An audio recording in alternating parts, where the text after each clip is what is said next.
I want to say this. We got Dov Davidoff in the house. Yes, sir. One of my favorite comics on the planet. Maybe my favorite, actually. But forget all that. It doesn't matter. I want to say this to you guys in this 2017, and I fucking mean this. I think we should live like champions. Listen, man. What's that even mean? Get your hands up in the air is what it means. Get your hands in the air and be a champion. And what it means is that get serious, but also get intense. Well, only one person's living like a champion right now, and that's Cody Garbrandt. Well, I was listening to, he is, but I was listening to Tony Robbins and I'm Not Your Guru, and Tony Robbins, and if you listen to his tapes, he'll say when he was younger, he would literally be on his way to a meeting, and the whole time in the car, he's going, you're unstoppable. I am unstoppable. You're unstoppable. You're unstoppable. You are unstoppable. You're unstoppable. You're unstoppable. And he kept saying, you're unstoppable. Tony Robbins would say this? Yeah, and then he goes, and what do you think was going on in my brain when I got into that meeting? Well, I guess you're saying you're unstoppable, but I don't know if that's the That's what they train you. success. Like I've met with a bunch of them, mental coaches before you go into fights. Yes. That's what they. There's a lot of visualization and stuff. Yeah, and that's why you remember when Diego Sanchez was going out going yes. He didn't make that. There's up. There's other schools of thought though that say visualize the worst and then prepare for that, right? So Correct. Oftentimes it's positive thinking, but you I can like do that the reverse as well. I like a sort of balance, And by the way, if I have to yell, what did he yell in the car on the way over to the meeting? Unstoppable? I'm unstoppable. If I have to yell, I'm unstoppable. Before you're talking to 10 before I people? go to a meeting, I don't want to be successful, and I don't want to go to the meeting, and I don't want to leave my house, and I'll hate myself. How do you like that? I agree. I'm unstoppable. What kind of meeting? I'm unstoppable. I'm unstoppable. I'm a fucking douche. You know what? I'm an idiot. I think I'm unstoppable. If you're going to war, I mean, kind of that makes sense. Yeah. Like if you're a Marine and you're over in Iraq, that makes sense. If I'm going to talk to a bunch of people who paid to see me, I don't need to psych myself up. I've done no research on this, but I have talked to 3 badass commandos. One was a Delta Force guy, 2 guys were SEAL Team 6. And I said to them, of course, I love that stuff. Yeah. And I said to them, what do you say to yourself before you go to combat? You know what they do? You know what they do? And I'm not exaggerating. Nothing. Each one of them said this. They say, and it's such a classic difference. All 3 of them said a variation of this. That ain't not even a variation. They said, I just tell myself I'm already dead. There you go. That's negative visualization. You got another. Yes, well, you go in there not protecting. They accept the shit. worst.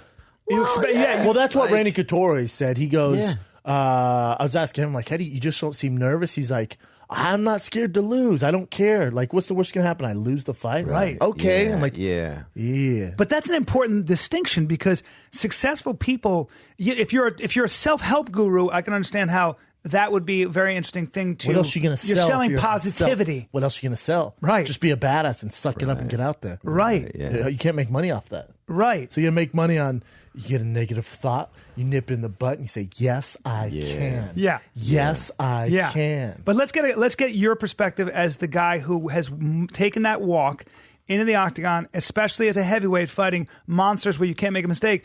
If you're doing that, it's awesome. So that what you really want is you want to be loose, and you want to be as loose and as relaxed and confident as you are when you train. That doesn't make sense to me. Like, what do you mean loose? Like, who's loose?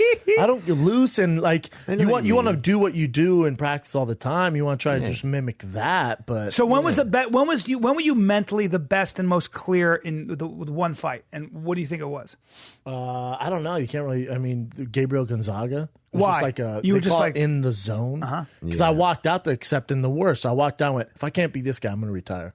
If I can't beat him, I'm just a regular guy and I don't want to do this. So almost like I don't have anything to lose. It's a rough bar. No, I was like, I just don't care. Yeah. Tough guy. Yeah. I know damn well who he is. Yeah. Tough guy. Yeah. And he was top 10 guy for a long time. And people thought he was going to be the champ. Yeah. I fought him right after Junior Dos Santos beat him. Yeah, Gonzaga's a killer. Yeah, and I was like, if I can't beat on the him, ground, knocked Marco out with a head kick, right? Yeah, I remember that's that him. fight. Yeah. So I was literally like, but if I can't don't worry beat about my him, recall. Go ahead, Brendan. if I can't beat him, then Congratulations on the boots. Go ahead. Thanks, man. Thanks, brother. I like your jeans. Anytime, baby. Anytime. You guys got some holes in yours. You guys are all holed up. You're all holed up. Wow. He's a fashionista himself. No, Fashion. You spent a lot of money on clothing. I bought a couple of clothes, and they were all on sale. I don't know how much I spent on it. Let's go back to Gonzaga, for Christ's sake. Let's not, man. Yeah, you took the brunt of his leg kicks. Yeah. How are your legs doing? All right. Now, God damn it. Is this interview on me? What is this? Fucking, no, I just love that. I love Tony Robbins, Brendan Schaub. I just love taking on this Our whole, listeners going, we know Schaub beat Gonzaga. Yeah. This whole positive But thinking, I think, though. yeah, and like there's real Barbara confidence in. I mean, do you remember the first time you had a stand-up gig that was challenging? I remember like going out in front of the biggest crowd I was ever in front of was 20,000 people, and it was early in the show, whatever. But there wasn't like a psych up process. Like you get quiet, you get still, and then you have to go do a job. But I feel like the more psyched up you are, the less you are able to adjust to what's in front of you. It's like when those fighters go out, I mean, it looks great when you're throwing a big overhand right and your eyes are closed if it hits the target. But if you can't make adjustments and calm down, I would imagine that works the other way. 100%. Yeah, but I never got why people like. I get nervous before any stand up I do. Anything, why wouldn't whether you? It's 10 or whatever. Robin Williams used to get sick sometimes before shows. Everybody has different levels of those kinds. But I think nerves. that's fine. I think people run from it, or like right. I had some comic say to me, I won't say who it is, when we're in the back of the green room. He goes, "Oh shit, you're nervous, huh? I forgot. Right. You haven't done this a lot." I'm sure, like, yeah. This could be 10 years from now. Yeah, I'm nervous, man. Yeah. Right. Yeah. But the idea of screaming, what did he scream in the I am unstoppable. I am unstoppable, to me, doesn't seem, I don't know, it doesn't seem in line with what I'm about to do. Well, it's not about being unstoppable. Barbara Enright wrote a book called Blindsided. And I like Little Insecurity. I read Blindsided. And she said basically there's a whole industry that even corporate America has adopted, which is let's get our people to think positively, right? Yeah. And people have made Marianne Williamson or whatever. She's like, we're vibrational energy, and all we are, it's just like quantum mechanics, or it's just like string theory. She doesn't know anything about string theory. Right. Physicists were like, what the fuck is she talking about? But we're basically vibrating energy, and if we're positive, a vibration is attracted to us. Positive vibes are attracted to us. There's a whole industry, and she said she showcases a number of people who got cancer, who were talking to people like Deepak Chopra and their gurus about, staying positive to beat cancer, because what happens is when you're negative energy creates cancer. Meanwhile, the woman's fucking cancer is metastasizing to her bones. And she's like, look, I'm being as positive as I can, but I'm really to that point, there's the placebo effect. You've seen that where people, where they can give them fake drugs and they actually think it's working and it they get better. Yeah. There's balance. What she's saying in Brightside is that not that positive thinking isn't helpful. You don't want to go out into the world thinking nothing's possible. You want to really go after things and think it is possible. But you don't want to. I don't want to have to yell. I'm unstoppable. No. She's saying that that point works for you, though. I don't give a fuck listen, if you have to yell out, works. I want cocks in my mouth. If that makes you ready to go, do it, man. She says that positive thinking is good, and not. She said positive thinking is good, but not when it gets in the way of critical thinking. So you still have to be able to weigh the difference between when something's not working. Oh, you have to realize if you're eating shit bricks, but you're going, I'm unstoppable. You're not. I'm unstoppable, but I got to change my approach and get better. I got to change it. Maybe you feel unstoppable and you're going to keep driving to the venues. No one's laughing. Right. So I don't know what to tell you. I'm unstoppable. You're unstoppable. Well, the crowd's silent. You are unstoppable because you won't stop.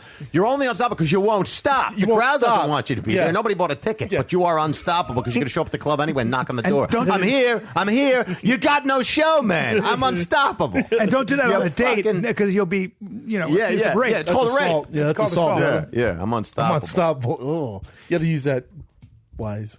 But it always ends up on like going back to some balanced metric or model, right? It's like thinking fast, thinking slow. The book was about not relying too heavily on instincts and not relying too heavily on analytics, and just finding a way to balance it out. Yeah. Don't just follow your instincts. You'll end up getting marrying 2 strippers a week in Vegas if you just follow your instincts. Yeah, you got to weigh it out with some other shit. I followed my instincts right into it. Yeah. Dov's married, but for a while there. Some scene. One time he brought a girl to dinner one time, and she was what I don't want. What's the word? She was a tart. Is a tart? Yeah, it's not to use a word from the 50s, but was she a tart? Yeah, in the best sense of the word, tart. Yeah. So she was. I'm assuming just a hot mess. Well, she had big tits. She didn't cover them up. We're going to meet Amanda and Bryan. She's got there. I told her, zip up your fucking top. Yo, what are you doing? What are we at a brothel? Zip up your top. This is a restaurant. I'm meeting a married man with his wife. She's got a kid, for Christ's sake. We're not one of your alley-hooers. This isn't a streetwalker. Yeah. But you knew she was going to dress like that, right?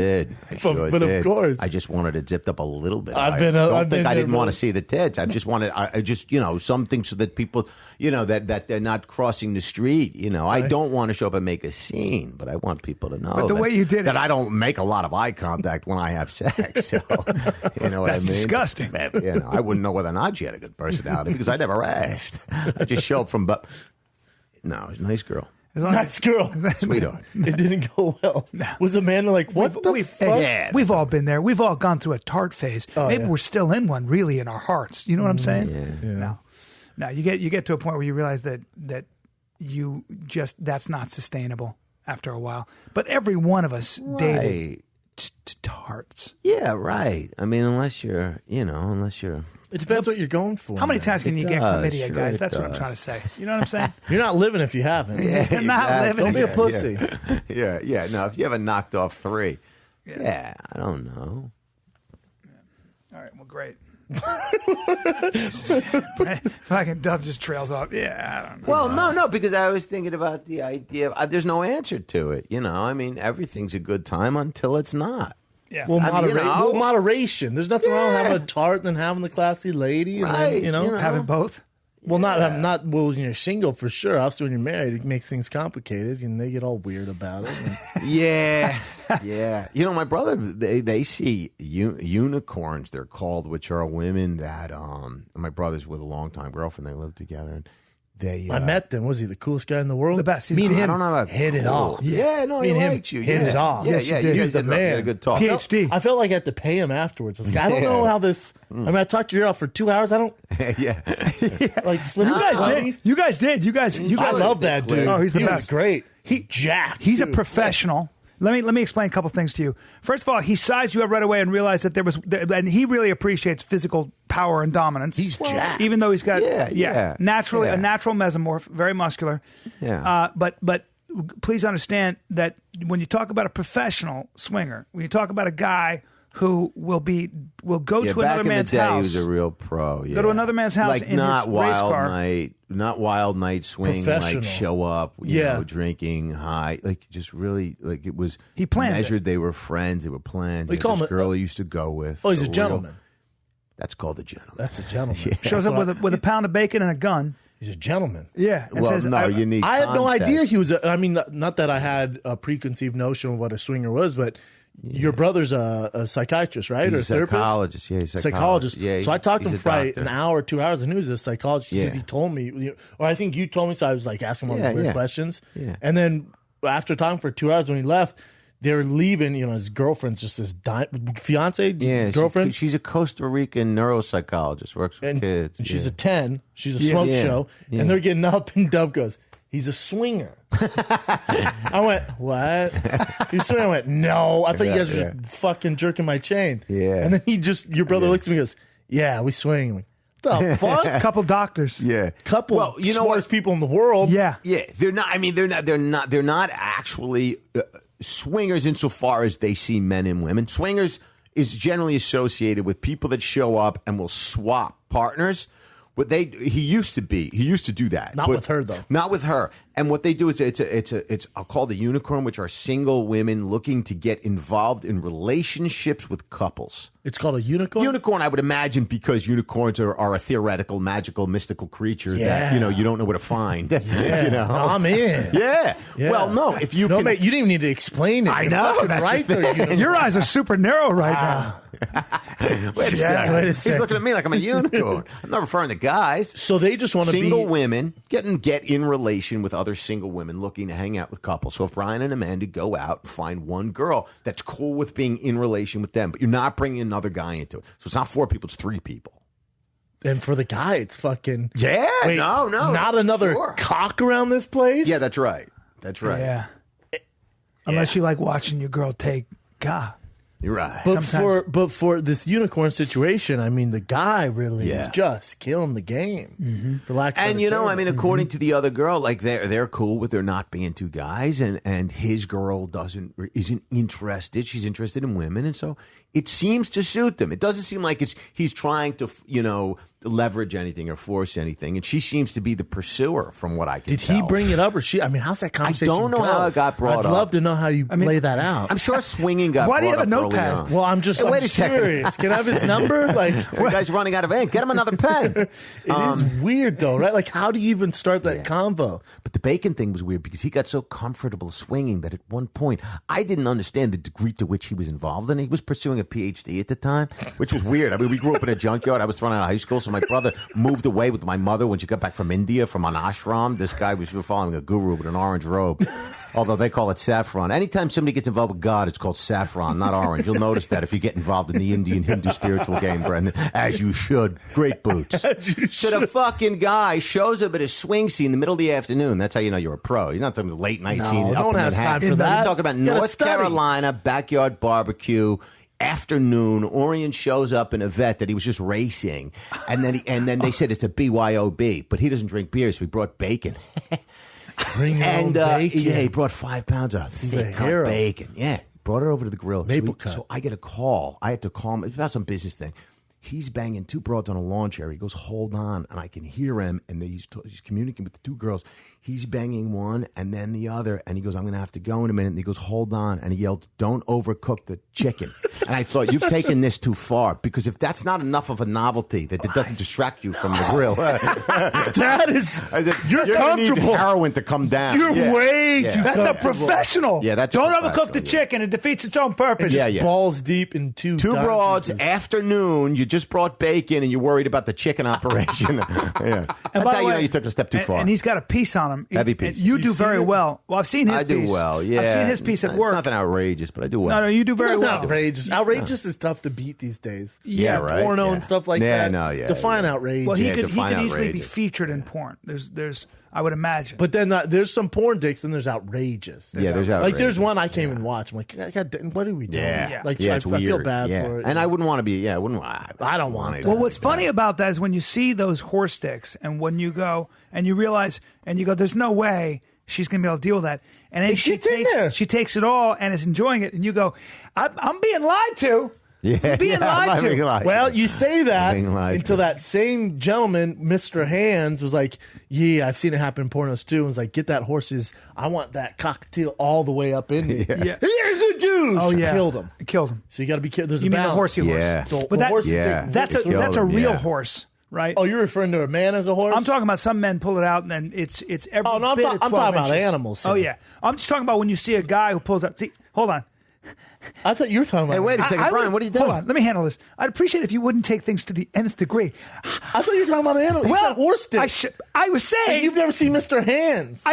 That's real life. I understand how you could maybe make that, because if you could not jump to the extreme. Sir, I was talking about porn where a guy pulls out his dick and it's a horse stick.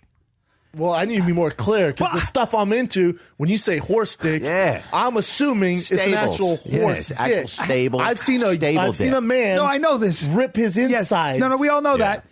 Icing. I understand that. I'm just saying, when I see a guy who pulls out a 12-incher, You call it a horse dick? and he pushes to the bristle. I call that a thumper, iguana dick. All right, well, whatever you call it, man. Panther tail if he's black. All right. I like or a panther hunk of tail. 9X cable, whatever you want to say. Yeah, What do you sure. pick? Or maybe a monster with a tail.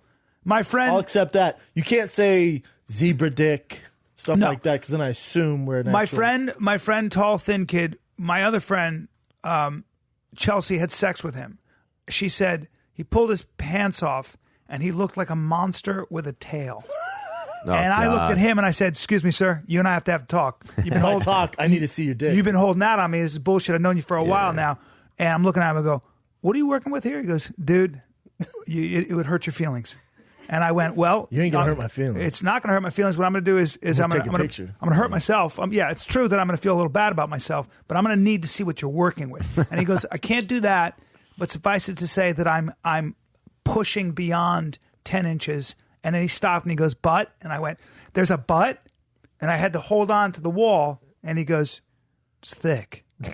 And I went, so you got girth too. So I go back to Chelsea and I go, I couldn't get a lot of detail. I go, is it thick? And she goes, well, I never knew what it was like to be airtight, but now I do. Wow. And then I had to run home and jerk off and then punch myself in the face a couple times because I was conflicted sexually. Yeah. But I had very low self-esteem at the same time, so my back bent a little bit. Right. It's never really been fully straightened. And I want to say one more thing. I'm sorry. I'll never truly be happy. Straight. I'll never really be happy. don't I want realize, that panther because, no, that's not what I care about. I'll just never really be happy because my wife isn't into being a unicorn. So I just want to throw that out Dude, there. you got to talk to Dove's brother and see how you gotta. It's all about the delivery. Yeah. It's all about the delivery. Yeah. I think he had a really willing participant, though. I think there was a lot of luck involved, and maybe he's selecting for it in the dating process. He is. Hey, luck? She's a goddamn neurosurgeon. Well, no, but I luck think does there's not some count. luck. I don't know. I mean, There's I no think luck in this. Well, I brother. think there was some luck for him insofar as that she was open to it. You know, sometimes you get involved with women that are really open to scenarios like that, and then you don't. And some people seem to be involved with more of the women that are open. So maybe there's something in the selection process. Maybe they're going after girls Let me that ask you seem something. really open. Both you guys are married men, happily married. Dove, congrats. Last year, Yeah, I was there. I came That's at right. the tail Yeah, end. that's right. Yeah, you popped in. Surprised- We were doing a surprised live him at his New York wedding. show there. Yeah, that's right. If your girls came up to you, your wives, if your wife came up to you and was like, "Hey, I think I'm down to bring in." I've done it. I haven't. I've been brought it in the so-called, but we've been, out in Vegas, and I hired a prostitute one time, and then another time it was just a girl at a show, and she came back with us, and But it's always just the unicorn But situation. I never did it as a professional, as somebody who meets up relatively sober and says, we're going to go out, write an ad, and communicate this some web way, and then find candidates. Yeah, that I was in a weirds me bar in Vegas, thing, a little bit of blow. It became a whole, otherwise we wouldn't have done It's it. a We're not special professional. occasion. It was a It's like wild dessert. night. It was a once in a 3-year thing. It's not. But what happens if she went? You see that dude over there? You're out of your fucking mind. All right, I'm just seeing how far you're trying to push the limits. Yeah, I don't know I if you're don't- open minded. See, what if Amanda, if we're out and let's say we're at Scopa and she goes, "God, that's a good looking couple over there." Yeah. And you're like, "Yeah, it's a really pretty lady," and then she's just with this jack dude. Yeah. She's like, "The husband's nice too." They keep looking at us, Yeah. and you go, "Bring," because you're friendly ass. Yeah. Bring him over. Then they come over and they're swingers. Let me be very Can they clear. go back to very clear. the Casa Callan and Well, let me be Shake things will you up. bump balls while you're DPing your wife? Well, let me be very clear about this. Let me be very clear about this. And I know you've used sorry, some graphic. Amanda. No, listen, you're asking an honest question. I want to just say that, after thinking about it and I visualized it in my For head, 20 seconds. the answer is absolutely. Really? Yeah. Yeah, Well, the answer is. but Brian's the got answer is, that in him. The answer is absolutely. And it would turn me on, and it's called, there's this new thing the conservatives are using. They call you a cuck. If you're a cuckold, if you're a race traitor, if you're a fake conservative, this is what I think it's the white nationals use the word cuck. I've been called a cuck for going bad on Eddie Bravo on my social media. It's Conspiracy awesome. theories? Yeah. So what they're calling you is a cuckold, okay? And I believe it comes from the cuckoo bird, which will lay eggs in another bird's nest or take another bird's eggs from their nest or whatever it might be. So in other words, a cuckold goes back to Shakespeare, which is you have horns, you're a cuckold because your wife is cheating on you. Okay. Gotcha. And that would be considered an insult. What I would do is demand video, and then I would get into what's called sperm competition, and I'd have to, it excites me to try to outfuck whoever it is that's doing it. Wait, no, you wouldn't need video because I'd be let's right say there. I'm that big, strong guy that's going to fuck your girl. Why are you saying? No, I I'm feel just like a you guy just winked like at me. Yeah. Why'd you Wait a just wink second. at No, me? a man? guy like me. Okay, I'm not. No, a guy like me. Okay. We're going to do it right next to you. Don't say we, though. You're going to see the action, like Yeah. you're cage side. Yeah. And so here's You're what going I'm to sweat saying. and blood on you. And as I'm having blood, what are you punching me in the nose as well? if I have to.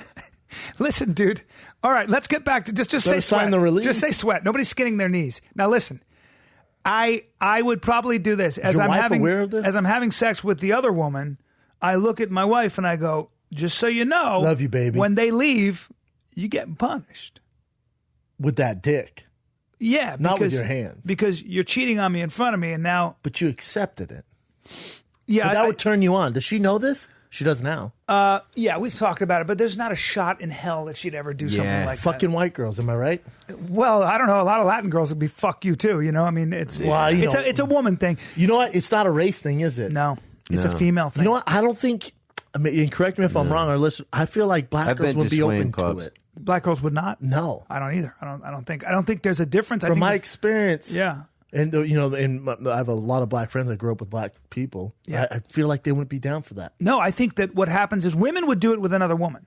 They would be turned on by that. I don't know. But when you bring another guy into it, this is dicey with marriage. You got to be very careful. Oh, you're gonna you better fuck be a that guy thing who's up. ready for that. you You think you want to see faces of death. Remember that when you were a kid? Well, I'm young. This is a very good point. You think you want to see faces I know until faces you. of Well, death. all right. You I think don't you wanna want see it. You think you want to see the Daniel Pearl video of him getting No, I don't wanna decapitated see by Al Qaeda. Yep. Then you see it. They're never going yeah, back. yeah, I saw that. I couldn't sleep for 4 or 5 fucking days. I don't watch it. You think you want a big sweaty, don't big want brown any part of that, yeah. balls deep in your girl's Yeah, ass? yeah, no. You think. Okay, but nobody talks then about anal you sex look and don't say over big brown. and it's fucking. Yeah. You're hurt. Yeah. Yeah, Well, it's it a might bad be a scene. little whole Kid. foundation's rocking. It might because be- I'm going to go ahead and dip out about 20 seconds after I bust this nut. Yeah. And you guys And you're deal just with the left alone. trauma. And you're dealing taking your with girl. Like an earthquake, Yeah. like a San Francisco earthquake. Do you think it might be a little bit like this, where you think you're a tough guy and you lift weights and you got in a couple fist fights in think you high got school, what it takes to and then get you get through in the it. ring with a guy who's a ringer, Yeah. and you get Knows what lit they're up, and doing. you go, "Oh no, I'm in very deep water here." So that happens to people. That'll happen to people kind in of, but life. at least it's you. Like if you see you're like, I don't care if Dante with the 12-inch fucking Black Panther tail fucks my Yeah. girl in my bed, and then Dante gets that monster out, and like, Yeah. oh God, and your girl's doing things that she didn't do to you. Yeah. Well, no. Here's what I think would be the clincher. You look at her face, and she's really enjoying it. Okay, like she's making. Or she's noises. beginning going, ow, help. And you're like, I can't, we signed can't up get him for out of the this. house, yeah. You jumped on the fucking ride. Yeah. Like, I can't tell Dante to stop. He'll fuck me. He's got me by the throat. Well, Dante will fuck both of us if you just don't be a team player. Well, now we'll this talk is- about it after. Now this is kind of rape. So, but And let's then just- Well, no, it's not. hearing her husband mouth the phrase, "Can you come faster?" will be grounds for divorce after they're done. Or you just That'll cup the become a ball, whole or nother you cup problem. his balls and Yeah. you're trying to. well, these things happen. One of the things that these guys, things happen. Yes. Do they? My Yes. buddy made a few Mexican gangsters tang while he traded his girlfriend's mouth for crack. She was blown. She was fucking 2 or 3 guys. Terrible story. I mean, obviously it's horrible. Speak for They're not yourself. I have a swingers. hard on. Wait, what happened? Yeah, I'm into this. You know the kind of stuff I search for. He He made was them smoking tang? crack. Yeah. He Wait, just tang? felt so bad The afterward. drink? Yeah, and the girl had a problem. It wasn't even the fact that No, she hold fucked on, these Doug. You guys. can't just pass by this. She They were made staying them in a tang hotel the drink. somewhere. No. That would be great if she were making the tang. He was my friend. So they came in. They had crack. These Mexican guys and my buddy and his girl both smoked crack, and they wanted crack. Standard. And they didn't have any money. Standard. And then he said, "Okay, well, if you guys want some head or you want to fuck." So they said yes, and so these 2 or 3 guys walk in the other room, and actually one. So the 2 gangsters were sitting in the living room with Rob. Everybody's staring at one another. He says, "So would you boys like some tang?" So he went over and made these guys tang. Well, it's just horrible. Gangsters drink tang is what's Yeah, surprising that's me. the thing. They love this stuff. Who knew? Tang. Yeah, It's you fucking figured them tang. for a horchata, maybe a Coke. No. Horchata, maybe the Mexican Coke. No, you got tang. There's a great commercial you could probably pull up, and it was the first Tang did a commercial nationally, and they gave it to the astronauts, and they had a camera Yes, the on them, astronauts, and they that's said, right. "Let's That's see brilliant. what the Yes, astronauts say yes. when they drink Tang." And one of the Yes. astronauts said, took a sip, and he going, "This stuff is terrible," Yeah. and it was a huge problem. That's you might be able to hilarious. see it right here. Here you go, astronaut. 1966. Yeah. This is a typical meal served to astronauts aboard Apollo space flights. Oatmeal, sausage, toast, applesauce, That's and in a terrible. special zero-gravity pouch, Tang, the energy breakfast drink. Tang, with rich, natural flavor and more vitamin C than orange juice. But Tang's biggest role isn't in NASA's space program. It's right here on Earth. That might be after. I think it was after. Can you believe that they were Do selling the one Tang? before that. That's right there, right? Tang commercial? With Gemini spaceflight. Can you believe back then they were shooting fucking rockets? And they were drinking Tang. It was new.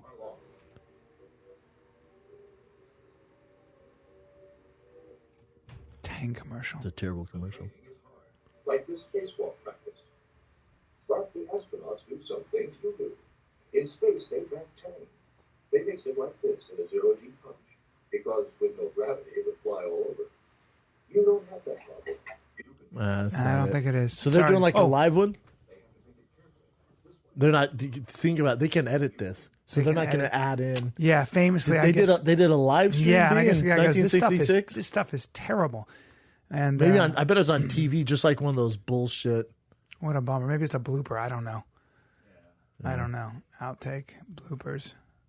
Because if it's a live feed, that's the only way it could be done because Tang's not going to blast that out. Yeah, it would seem very... especially in 1966. Yeah, anyway. Yeah, sorry, everybody.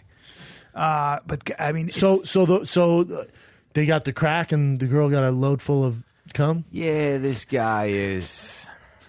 Yeah, Tang.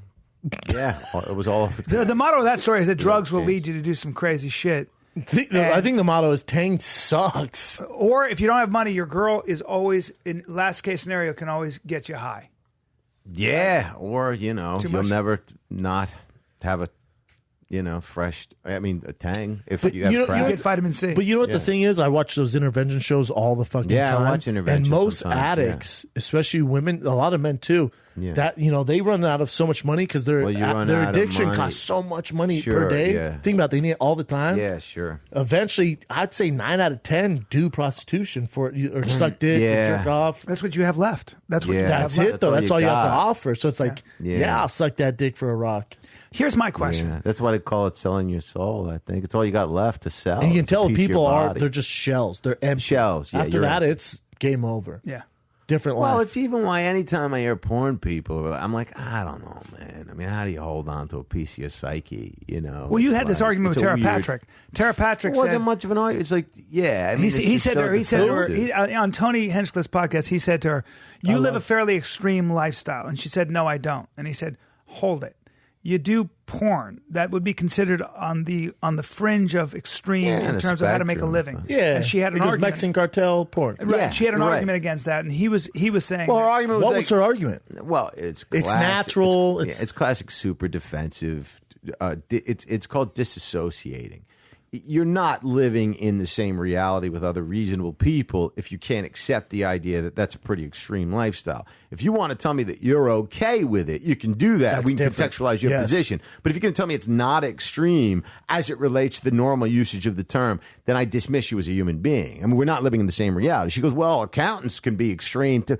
Lots of people could be extreme. The president It's has not trouble. their profession. The president smokes cigarettes, and so does the homeless guy. Don't equalize the two. They're two very different experiences of being alive. There are uptown problems and downtown problems. Anyway, generally, I associate people who've been involved in that game. Any woman I've ever met, it's very uncommon that part of the universal experience I've had around women that have been in that industry, or that it's very difficult for them to differentiate positive attention from negative attention. They just want the attention. That's Any interesting. attention. That makes And sense. So if the straightest line between you and attention, if you got to write stand-up comedy to get attention, it's going to be years before tough. you get any attention, and it's going to be really difficult, and you probably won't be able. It's like. If you some can ups show and somebody downs. your pussy, you can do that today and get attention. That's a great But it's point. going to be the wrong kind. it's kind of like putting a gun in your hand and putting it in somebody's face. sure is. You're going to get attention. You're going to get attention. but Not it's the right kind. Not the right But kind. I also think... Well, who's going to get So her- involved with you as people? I can't sit you down at my mother's house. We can't have a be a normal tough sell. relationship. It's gonna be a tough sell. It's a really tough sell. But here's the question for any of those porno stars. I guarantee most of the time, in my experience, especially the ones I've talked to, they didn't have a lot of options. Like I Precisely. talked to one who's a big time, and I said, "How'd you even get started?" She went, "Well, I was dating this guy, and he fucked my best friend. So then I fucked his best friend and filmed it and sent it to him as a fuck you. It it went viral. The company reached out to me. I was like, I was a bar back. I wasn't making ends meet. He was paying all the bills. I really had nothing else to do. They offered me all this money. I was like, yeah." So I guarantee, and I'd love to hear the argument on this. If you went to those porno stars, said, you can stop doing this. You can do anything you want, and we'll pay you more money. Would any of them go, I'm just going to keep doing this? I'm just going to keep getting gangbanged by these strangers No, nobody and wants. bukkakied. Nobody There's no wants to way. do that. Yeah, There's I no don't way. know. Do you think, though? I don't know if it's about money or if it's really a different psychological Attention and issue. money. Yeah. So I almost feel like I don't know the answer, and I think it would vary case by case. But I feel like that kind of behavior, and you make a very good point of not being able to distinguish. That might be a certain personality trait that would manifest itself in No matter anything they what? did. I think so. I feel like it's the same thing. It's a different comparison, but I was listening to Charlemagne. He's on Breakfast Club. He has his own podcast. I know he is. I think it's called, I forget the name of his podcast, something idiots. But he was making fun of, and you guys probably aren't keeping up on it. It's kind of stupid. I do. It's probably why I wear these jeans. But he, Chris Brown and this guy, I forget the guy's fucking name, but they're Soldier Boy. They're like arguing, and Soldier Boy's going, "You're not even hood. I'm fucking hood." Right? He's a millionaire. He's been doing all these pop songs, and he goes back to the hood. And he's trying to prove to Chris Brown that he's hood. And gets jumped. Oh, no. Because he grabbed like a real gangster. Was like, "I'm hood." And the guy's like, "Get the fuck off me." And they fuck him up, take his phone. Damn. But Charlemagne was saying to the point that you guys are out of the hood. Like, Thank you're all God. set.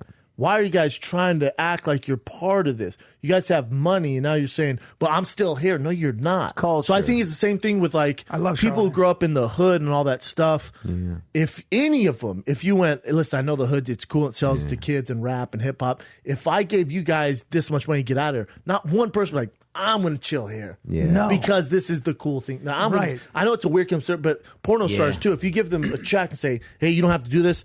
This is what you're going to make in the next 10 years. Go do something else." Not one of them go, "I'm good here." Well, maybe they're addicted to the attention, but here's the distinction. So one of the girls that I knew who used to turn tricks, the girl who was part of that brothel where I was trying to write that TV show, she said something I never forgot. I said, "What got you into this?" She said, "I've always been terrified of having no money." I said, "What do you mean?" She says, "Well, I grew up very poor." And here's what she said. She said, "My mother was a single mother, and she worked in a slaughterhouse. She worked in a pig. They slaughtered pigs. Yeah.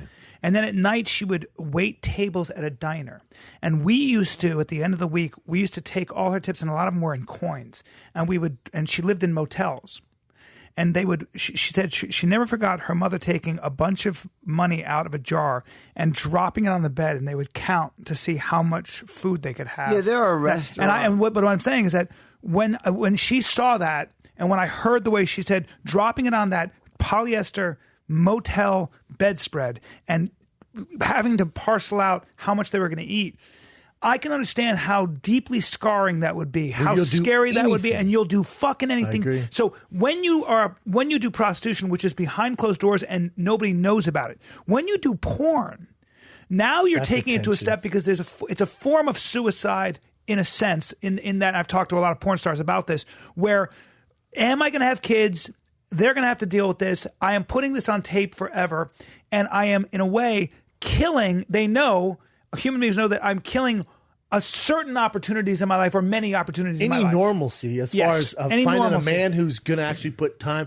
You're an crazy if you're a outlaw. porno star if you think, hold on, the first date the man's who's going to gonna go, accept that? let's Who wants go to be to a part of dinner, that? Yeah. and then I want you to meet my group of friends. You're going to get, let's fuck. Yeah, You've signed an unwritten contract that says I am going to exist outside the confines or the boundaries of polite society. I'm not going to have a seat at the table of a normal kind of life once you do that. But it's only really with women, right? Because men, like, I can't even name a famous male porno star. But if a guy, I mean, they're always a little weird. You've met some. We had one on the show which never got aired because it was terrible. Yeah, but there's a double standard. there's a double standard because if a guy walks in, it's a little different, right? Well, for me, I hate being a hypocrite. Yeah. And since I watch porn, since porn is a multi-billion-dollar industry, since I've enjoyed porn, all that stuff.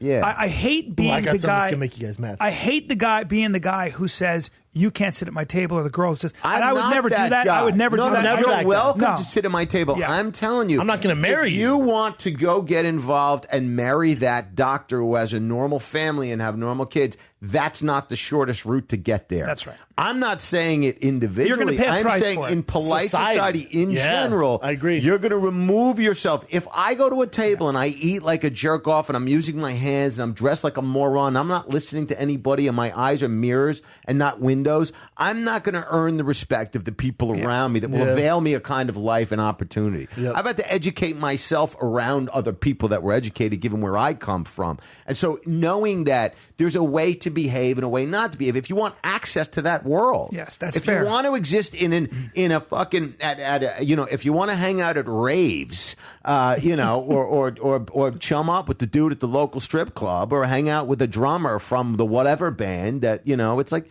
you can There's a exist price on the to pay. fringes. I don't want to narrow my field of opportunity. That's why I say it's a form of destruction. But it's a form of self. Yeah, sure. But back to your brother, and not that I don't know if they still do it, but if they're doing this unicorn situation, sure. let's say she were to get pregnant, that's kind of over, yeah? Well, I think they're really safe about that, right? Oh, if she were to if his girl were to get pregnant, I would imagine it's over, but I don't know. Well, I mean, over. Let's say that kid's 3 or 4 or 7, I would imagine, 10, 12. I don't. Psychologists aren't going to do that. Because it's going to fuck things up a little bit. They are, and they're thinking around it, and they communicate about their individual experiences of it, and so they reduce the probability to the degree that it can be reduced that some bullshit's going to fall out. And I would imagine a kid would change everything too. You know, what were you going to say that's going to make us mad? Oh, there's parents in I forget what city.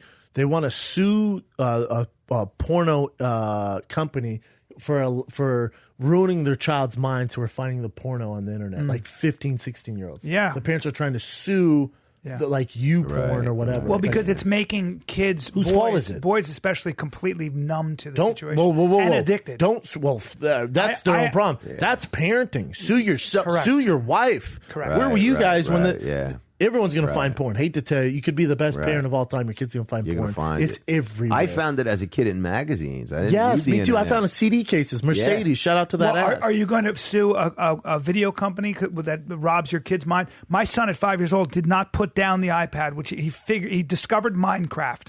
I don't know what Minecraft is. Yeah. 5 years Right. old, we had to pull that. I pulled that iPad out of his hand, and it was like taking the needle But away it's not from a their heroin fault. addict. You know, and I was on Jason Ellis this morning. One of their current events or things they were talking about is this guy was driving a car and he was FaceTiming. And he ran into the back of a car, killed a 5-year-old. Oh my God! The gentleman Jesus. driving the car and his wife are suing Apple for allowing them to That's gonna FaceTime get thrown in their out. car. Yeah, you can sue anybody Because for they're saying anything, on but it's Waze, ridiculous. because if you try doing Waze, it asks you because it can tell you you the in the car. It passenger? goes, "Are you the passenger?" Then cool. If not, we're not letting you do it. Right. They're saying Apple never gave us this choice. Why should I be allowed to FaceTime? Yeah, no, It's crazy, ridiculous. right? Yeah, it's crazy. That You was the discussion we had on Ellis. I was saying, I mean, there's just common sense. That's like Those suing, are parents though that's who are suing, so distraught, probably looking for anything, right? I mean, But they killed the 5-year-old. Oh, they People did. are suing Apple Oh, Christ. because saying you guys let us. The reason they died is you guys let us. Fuck you. Those guys. Isn't that crazy? Get the fuck out. Yeah, to to the the legal parents- system, you can sue anybody for anything, and if you're a psychopath, then it's it's crazy. Because the debate is should Apple try and figure out, because Apple has technology, they know if the car is moving. Should they allow FaceTime? They did the same thing with cigarette companies, right? I have lung cancer. I'm suing the cigarette companies. What do you We've think known was gonna cigarettes happen? were bad for you. In World War I, they called them coffin nails.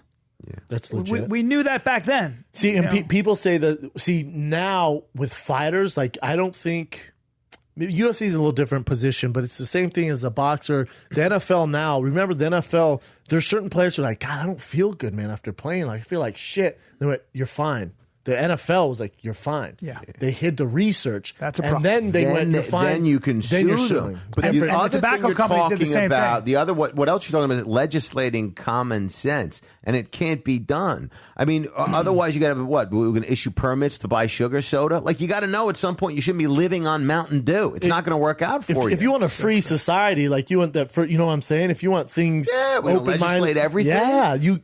I mean, obviously, you don't drive blindfolded. If And we're by the gonna way, sue the same blindfold- person using that on the iPhone while they're driving could have just clicked, "No, I'm a passenger." What are you going to not lie? I mean, It's you also can't it's called legislate personal responsibility. Yes, personal responsibility. And it goes back to that. And if we lose that in this country, we're in trouble. I mean, and most of these cases are thrown out for that exact reason. See, but I wonder with the UFC, since mixed martial arts is so new, we haven't seen anyone with CT yet because so new. I wonder if the UFC's argument? Well, obviously, you guys are going to suffer some sort of repercussion. It's not on us. You signed up for it. Yeah. Is it the same as a soldier? There's a good chance you can get PTSD if you see some war shit. Sure. There's a good chance. They can't sue the military. No. So I wonder if is it an argument for the UFC fighters if in less than 10 years, I bet in the next 5 years we see someone with CT bad. Let's say 10 years, though, to be safe. 10 years from now, UFC fighters I wonder if they can sue it, or since it's 2017, is the UFC going? I would say it's like Michael Phelps suing the Olympics for getting wet. Right. What are you I talking would about? say the fundamental difference is this. Like, this is where the tobacco companies were criminal in a sense. I would say nobody is forcing you to become a fighter. Nobody's forcing you to become a soldier. There's no mandatory draft. Nobody's forcing you to smoke cigarettes, whatever it is.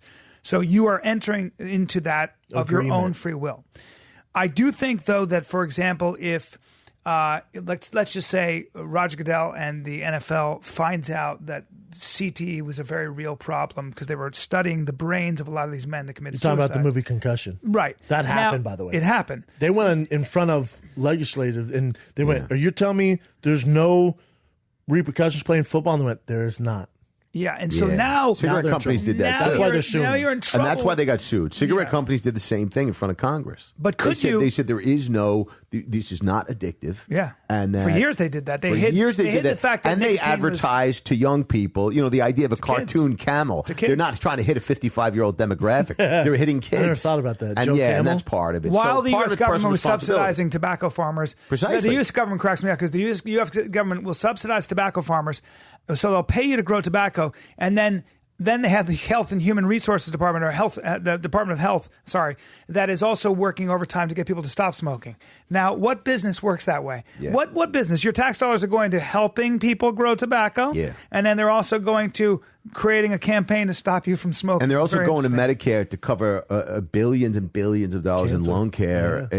But my feeling is that get the information out there. Yeah. And let people make their own choice. But get the information. as long as the out. people have the information. If cigarette companies are going, these aren't addictive, and people choose to believe that, I mean, at what point do we really know? Some of it is that we started to learn this stuff as it happened, right? I mean, so when you play Same football, with the food industry, though, right? Sure. Like they're like, carbs are terrible for you. Check out the pyramid. Remember the pyramid? It was carbs. All carbs, terrible. All carbs. To a certain extent, all carbs terrible for you. Yeah. Remember that bullshit food pyramid? Yes. You'd be obese if you followed that. And they were. That is what The we were told problem to is do. in a capitalistic construct, the things that are going to get promoted are always going to be related to something that can make a profit, that can turn a profit. It's why you have look at OxyContin, look at prescriptions, look at prison industrial complex. It's always if you don't think for yourself, if you don't have some common sense, you're going to end up getting fucked. Sometimes people don't have the opportunity, though, right? Like, let's say you're a working mom, you're fucking working overtime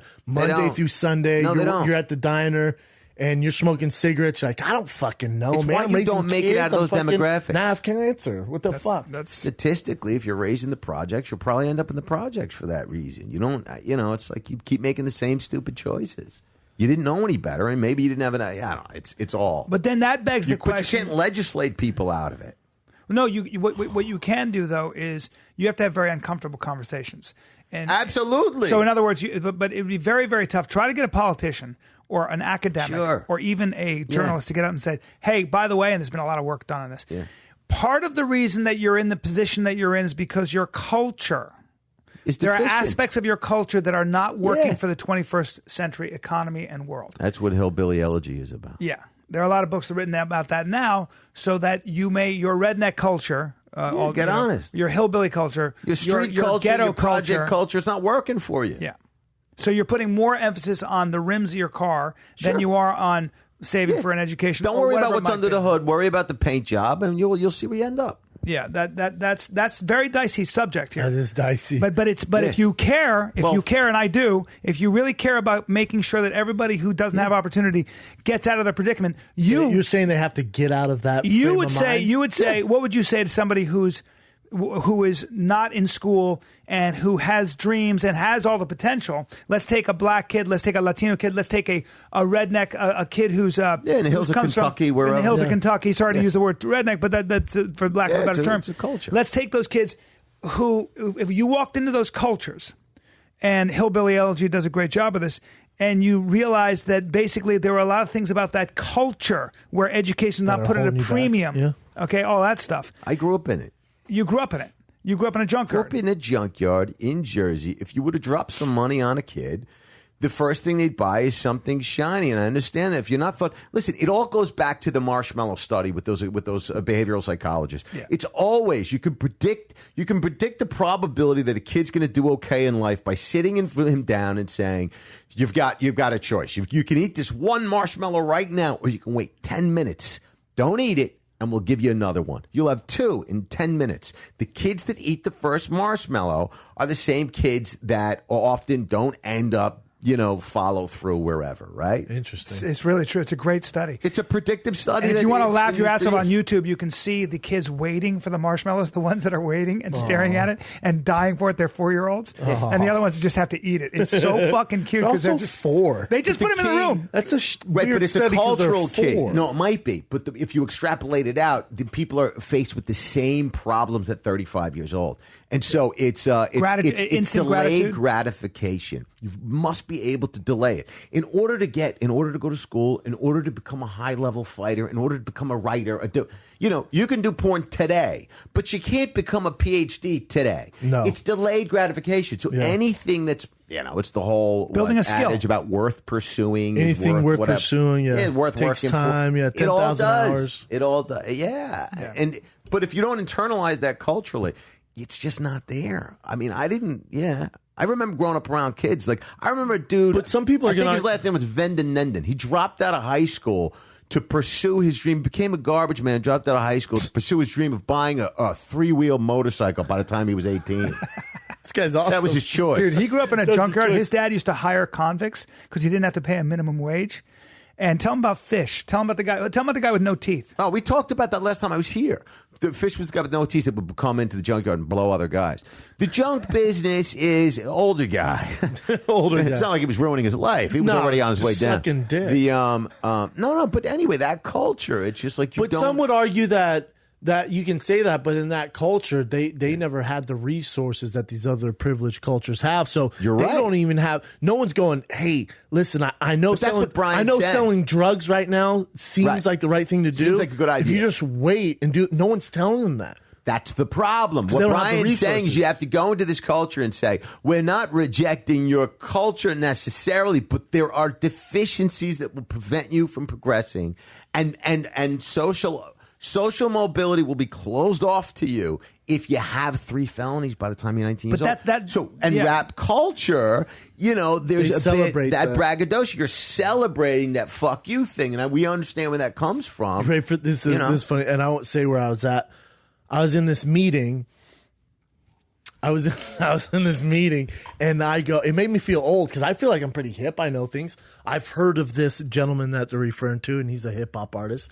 And I look at this, and I go, I don't get it with this guy. What's his fucking deal? And they start telling me about him. I go, is he a good guy? What's his story? Like, he dropped out of high school as a sophomore, and blah blah. And he has tattoos all over his face. And I'm like, and you guys are working with the guy? And they go, yeah, we just got done. I went, how'd it go? They went, it was weird, man. Like, he didn't really say anything, and he only communicated through his manager to us. Like, we'd ask him to do something. He'd talk to his manager, then only his manager talked to us. I went, well, that's not good. And he goes, yeah. And I said, well, what's his background? They go, well, I guess his best friend got murdered in front of him. He got shot 7 times, but he escaped. Yeah. And, he's like the hottest thing on the streets. Jesus. Yeah. He was in an elevator with all business people, and he's talking on the phone. And they haven't really heard him talk, so they're paying attention. And he's talking about how he murdered this person like years ago, like back in the day. There's no statute of limitations, but go ahead. Yeah, right. And he's going, you can tell him. And they're like, and he goes, let's do the photo shoot. I'm like, what the fuck? Yeah, sure. How old is he? A young guy. Young guy. Yeah, but if you have that culture, they're all they said young. they were just in the elevator like, Well, when your face is covered in tats, there are certain things, and this is why I object to people talking about. We talk about race in the wrong way in this culture. So we say black, white, Latino. I think we should be talking in terms of culture. I can't stand it.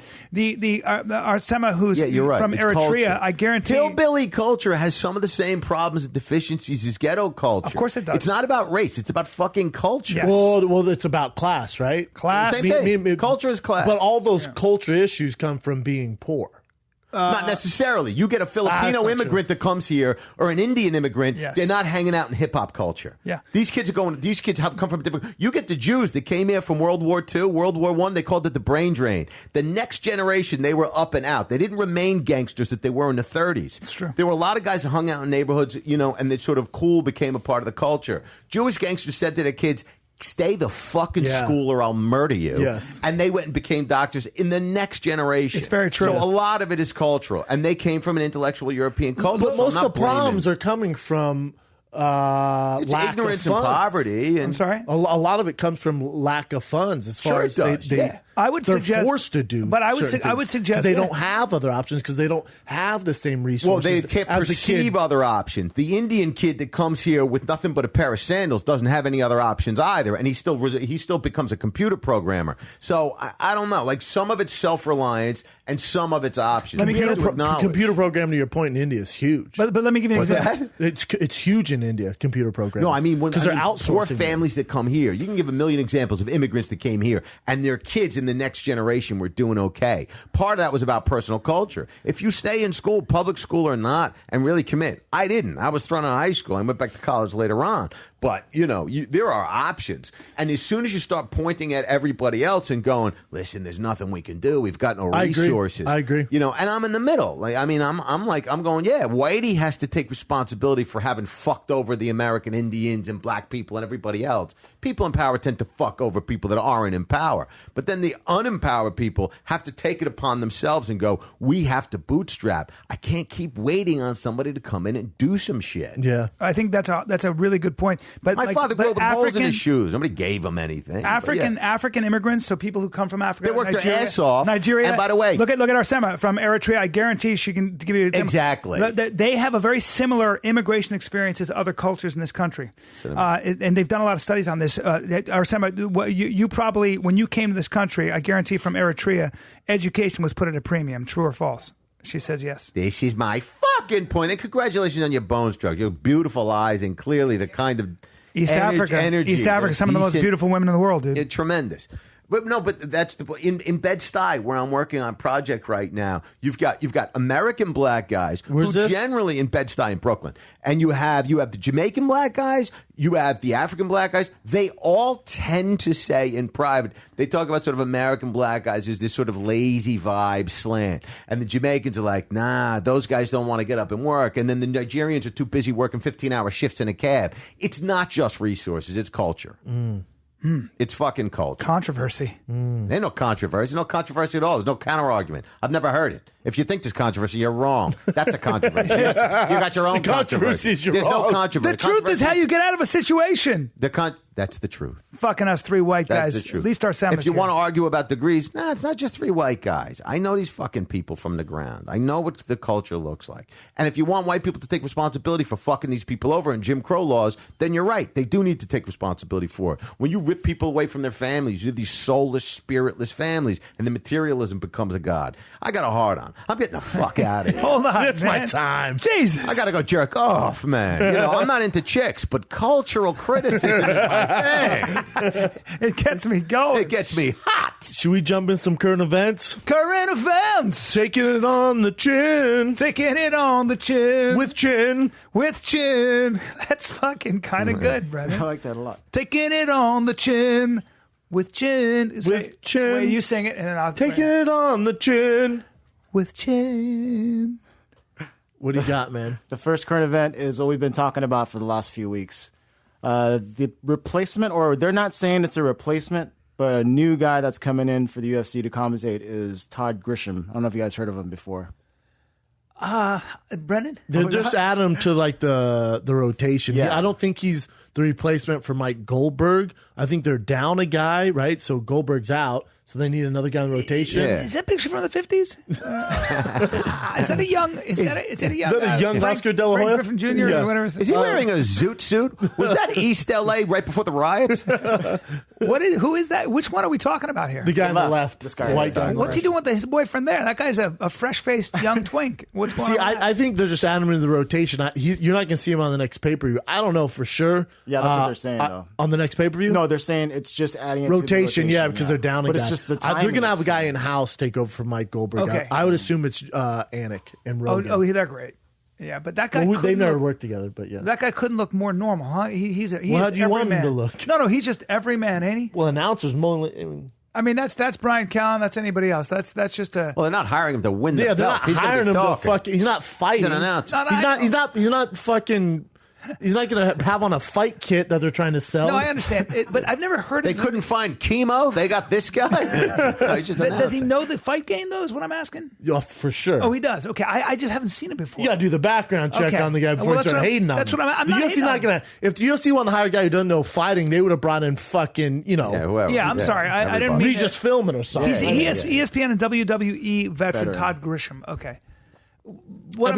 He was one of the very first guys that Chin and I were talking about this that was on ESPN talking about UFC. Okay. Knows his shit. Very good.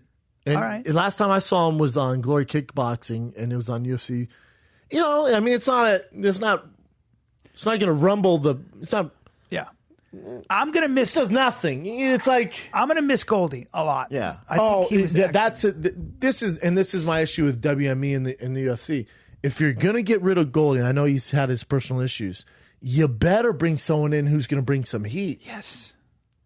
That's what I mean. That's like, God, you know what I'm saying?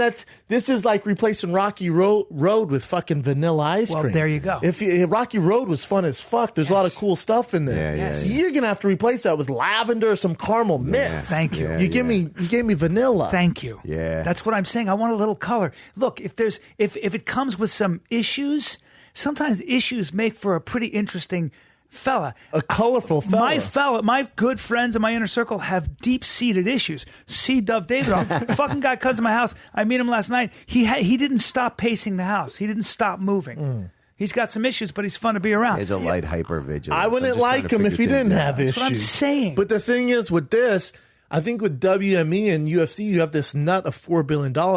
You want to do some things where other news outlets pick it up and the common fan goes, whoa, they got fucking name somebody, anybody. They got LL Cool J to be an announcer. Yeah. Right. Something. Yes. Something that's going to at least create some sort of Did you not get a call about this? All bullshit aside. I didn't. No. You didn't? No. What you got to realize,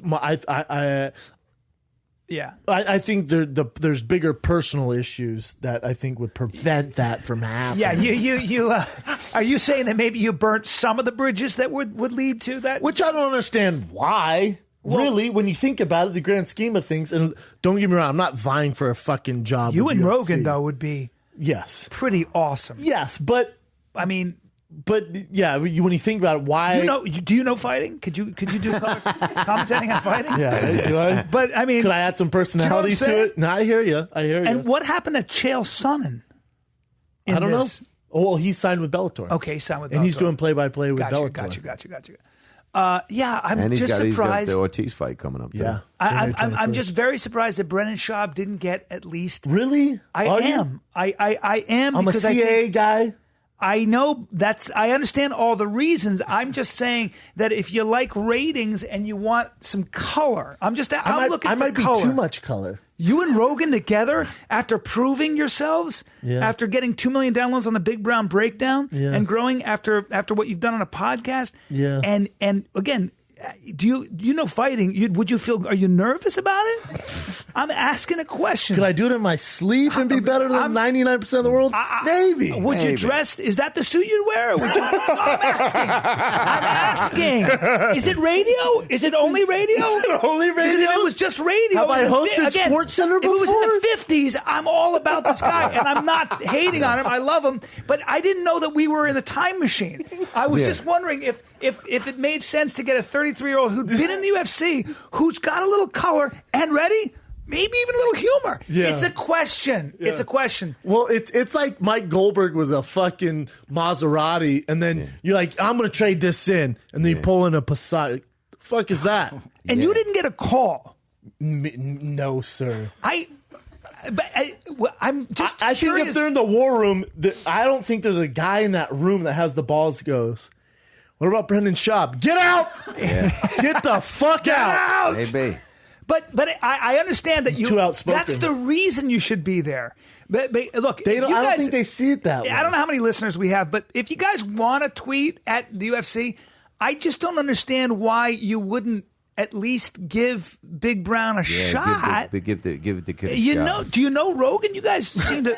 I'm asking questions. You're so stupid. I'm asking questions. Do you You're know? making this Do you awkward. feel comfortable with Rogan, and do you feel comfortable calling a fight? That's all I'm asking. Yeah. Have you had experience? I know Todd's done a lot of fighting. I know he's been around the UFC. I know he dresses. stupid. I know he dresses like. I know he dresses in gray suits, and I like gray. I do like gray. I can't see him right now. I can't pick him out. It's like looking for a needle in a needle stack. To borrow Sam Tripoli's thing about looking for Bobby Lee at the Korean Day Parade. The bottom line is this.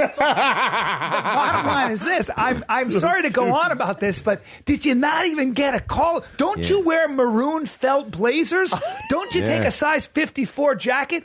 I just wouldn't mind seeing the shoulders and that slick back hair at 33. Yeah. I can't understand. I guess you haven't proven that you're a draw. I don't know what else a man has to do. Do you need more than 5 million Or maybe downloads? maybe Brendan's just not willing to sing doo-wop professionally, which is what this guy's built to do, clearly. Maybe if we get Brendan an ash can and a fire at night in Philly, they'd give him a shot, for Christ's sake. Todd Grisham. That's all I'm asking. Yeah, give the know, Panther Tail a shot. That's sweating. all. And I think Todd is a great name. It sure is. Yeah. It seems to go with that suit. I'm not trying to hate on the guy. I'm sure he's great. I don't know nothing about him.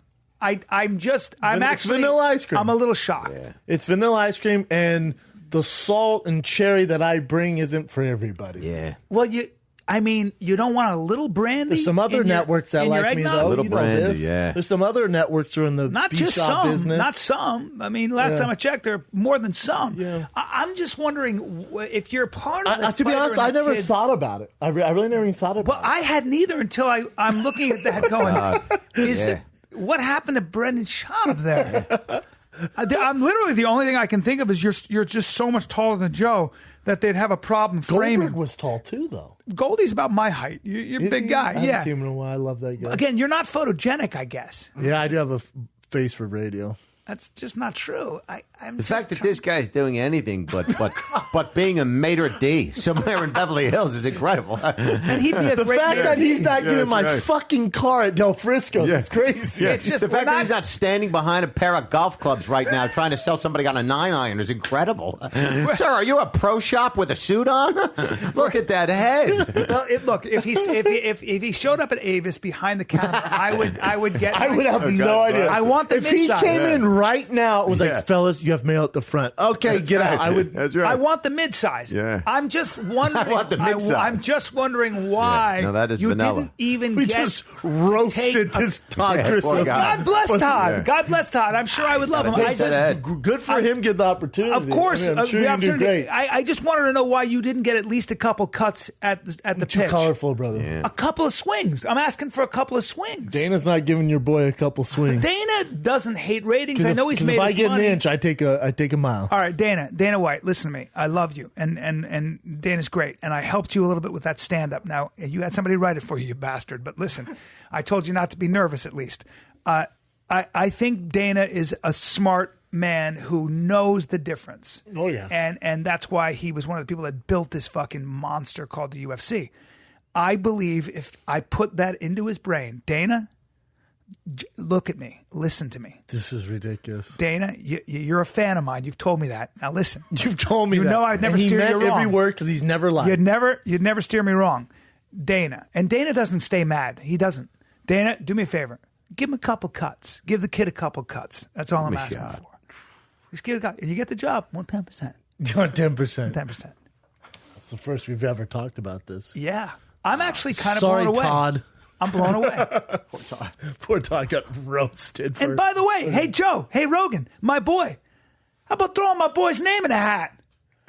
I've Hey! never even talked about being a professional analyst. Oh, I gotta call I say Joe. some outlandish shit, I don't man. care. I'm gonna call Joe. I might throw in a good douche or balls deep, and they can't have that on Fox. I'm asking to take your name and at least toss it in the hat. It's true. All I'm asking you is to write his name down on a piece of paper and throw it in the hat. See what happens. That's all I'm fucking asking for. We've talked about this way too long, but now I'm riled up. I'm asking to if you could just float the name out there. Don't even write it down. Float it in the air. I don't have to see it. Float it in the air. Ming Ra, Brennan Schaub. Yeah, hopefully they're over. But you the know other what? stuff. Go with fucking, what's his name? I've already forgotten his name. Vanilla. Yeah. Go with John Smith. Go with saltines there. I'm sorry. What else you got? All right. Poor guy. Just like, Mirko Krokop, Brendan's old boy. He retired again after his tournament Grand Prix. how about that winning. guy? His face does look Champ again. Wow. Rising heavyweight champion again. Beat King Mo. Beat that monster from Iran. Badass, yeah. You read a book on Krokop, didn't you? No, I watched a documentary on him. I Right. don't think there was a book. What's it say on here, Chin? Right there. That was definitely my last tournament. I have health problems, and this is definitely the end of my career. He said that to a Croatian TV. I believe him. He's right on this. Yeah, 42 I've done it ancient before, for a but guy this is that's been definitely that it. active, right? I mean, you can't. I mean, how long can you do it for? That's a great way to go out too. It is a great way to go out. It is. What else you got, Chin? Krokop's my favorite fighter of all time. And what's weird, and there's a video going around, people show me he retired, and that people are posting the videos of me knocking him out. That I don't, what? Yeah. I mean, that's weird shit, man. I never got that. After his storied career, right? Yeah. That's kind of disrespectful, right? It makes no sense. Yeah, I want no part of that. Boy, I'm looking at Edmund Tarverdyan holding Ronda there, and the pain on his face. Yep. It's tough. What's the next one you got, Tough. Chin? It goes towards Ronda too. Oh, fantastic. Does anyone have a warm bath and a razor blade for me? Because I'm sick of talking about it. Go ahead. This is this is an alumni from Friday the Kid too. So Rappaport was on Undisputed. Rappaport. Rappaport. And he went off on Ronda. He's never liked her. He For went whatever pretty reason. hardcore on this So what one, did he too. say, Chin? The main thing he said was he feels as though she had white girl privilege during the fight too, because you know how Herb Dean stopped the fight sorta early or controversially early. I don't think so. Yeah, but he goes on the whole thing saying, you know, how she's not a real fighter, and it goes pretty deep. No. What else was he saying? You can't diss. I can play a little bit if you want to hear this. Please do. You're a huge UFC fan. Yes. What happened to Rousey? She got her butt kicked quickly. And, you know, you can't be a fighter and not be able to take a punch, a single punch. The first time Holly Holm punched her, it was over. And this, Amanda Nunes, same thing. Done. Could there be three worse people talking about fighting right now? I would say Keep going, though. Keep going. You could rebound, but you can't dribble. So you could throw him the ball, but if he can't, like, she cannot take a punch. And I think it's one of the greatest sport hype machines ever to call her the greatest. The greatest at what? First of all, how could you be the greatest at something if you've only done it 12 times? She's 12-2. Yikes, rap. You're not the greatest if you've only done something 12 times. Rap, and I right. don't like the way she pouted afterwards. She didn't give Amanda Nunes like a pound. That's fine. Or congratulations or anything like that. Saying that his and I know critique's fine on she's that. America's lovable, arm-breaking sweetheart. She's not America's okay? loving sweetheart. And they talk about her story and her struggle. Amanda Nunes is an openly gay Brazilian girl from the bottom of the favelas in Brazil. Yes. I'm sure she's got a fantastic page-turning, riveting It's story crazy you as don't think well. you listen to Big Brown But Breakdown. it's for only it. about Ronda Rousey. And I think they stopped the fight too soon. And in my opinion, that was white girl privilege working at its finest. You wanted to get beat worse? I'm just saying. I agree with most of what he said. I don't know about the white girl privilege part. She was out on her feet. Yeah, no, she's out. You see how he just threw those punches? It was a very good stoppage. How much damage do you want her to take? Yeah, well. And I She was think- out of the I fight. think unless She's out you on get- her feet. unless What's you've been what's their punched- defense? Well, I'm not saying, I wanted to see her get her. I don't like to see any of them. Hearing do it, but, Skip like, Bayless it and just- Shannon Sharp talk UFC is like watching fucking I used to Carmen watch Electra these talk people talk physics. boxing on ESPN. They've been talking about football for 100 years. They have absolutely no lexicon within which to They communicate. have no to. fucking They idea what have they're to talking cover it about. because Fox is in bed with the UFC. Thank God. Hopefully they'll learn something about it. And it's for ratings. They have to cover it. Imagine that production meeting. Which is They don't know how why to talk we about it. fucking douche ratings on them because there's no. We don't have to do anything for ratings. They have to bring it up. They have to. I think it's fair. I might as well break down fucking World War I for you right now. Right? Enjoy that. Enjoy fun. that. Yeah, enjoy it's that. gonna be Yeah. so skeptical and very basic. Brendan, what are your thoughts on Normandy and should we have gone in? Yeah. But I would say, just to put the Was the Higgins boat the best invention ever? Yeah. To put the Rana thing to bed for a second, I want ahead. to classify it. Go ahead. What you guys think on this? Well, so here's what I think. I'll tell you. I'll give you my thoughts on Rapport, but you guys discuss that. So I've done Rap is a dramatic guy and a theatrical Close guy. friend of ours. Yes, and I love Mike. But I think, to be fair to Ronda Rousey, number one, without going into her legacy and what she's done for the sport, which is huge, I think it's fair to say, from my research, Brendan Shaw, my research is, I've done a little research. Yeah. She had a great camp. Yep. She worked her ass off. She came in looking amazing. Correct. She gave it everything she had. My feeling is two things happened. Maybe that night was not her night, which happens to fighters. Yep. The pressure got to her. Who knows? She's a human being. Yep. And secondly, I think unless you've been punched square in the face by Amanda Nunes and you felt how disorienting that be, you have to be very careful how you talk about taking a punch, because Amanda Nunes punches very hard. Talk to Misha Tate about it. Ronda took a lot of those shots She took and a lot didn't of go those out. and didn't go down. That means she can and take a didn't go down. punch. She's a badass. Yes. So I don't think Ronda's heart is in question. I don't think Ronda's even skill set is in question. I think that she met a better fighter that night. Amanda Nunes is clearly the champion. Yes. We can go into a whole bunch of reasons, but let's just chalk it up to Ronda Rousey being a great athlete, having tremendous heart, coming in ready and a complete badass. She had an off night. She wasn't ready fight night, and she got punched in the face very quickly, and that'll change all your plans. You could hear Edmund. You could hear Edmund saying, Edmund was screaming, move your head, and then screaming, clinch, clinch, clinch, from what I understand. So the game plan wasn't there. You don't want me on that round table with those. What would three. you? So give me what you would say. I mean, I would. And I love what he said about Amanda Nunes. There's no discussion there, really, because with Rap, and we'll have him on here, and I can get into this if he wants, but Ronda is the greatest of all time. With even 12 fights. With women fighting. For female fighting, Yeah. she's the greatest of all time. It's not even in consideration. All time's been a few years, and what's happened is the game has evolved to the degree that unless you have head movement and you can deal with the striker, you're not going to be that dominant. Once you can't get your hips that close to somebody, correct, and flip, you also have to be, to your point, you also have to be all in. Amanda Nunes is punching bags. She's not reading scripts. Right. You have to be all in because Yeah. the game's changing so fast. Precisely. I retired 3 years ago, 2014. I retired 3 years ago, December 6th. If I go into fight right now, I would get in there and be a completely different game. But wouldn't you say, Brendan, that looking at her body, she was all in for this fight? Maybe not All mentally. in's different. There's difference between physically being all in is easy to cover. I can run, I can hire a dietitian, I can do all that, get in shape, that's fine. But at the end of the day, fighting is more mental than any sport in the world. And it's here. It's so much here. If she doesn't believe that she's, back to our beginning discussion, unstoppable, the best in the world, and there's that question in there, then she's not Ronda Rousey the greatest anymore. Right. Amanda Nunes beat Ronda Rousey, who questioned herself, coming off a huge loss, coming off this movie rejection, coming off set, coming off this weird Hollywood dynamic who's telling her how great she is. Again, that's not real. And this isn't a referendum on somebody's greatness or not. Certainly, listen, you cannot argue that she's not the greatest female fighter of all time in the UFC. Sure. Because to the point, there is no female UFC fighting if Ronda Rousey doesn't happen.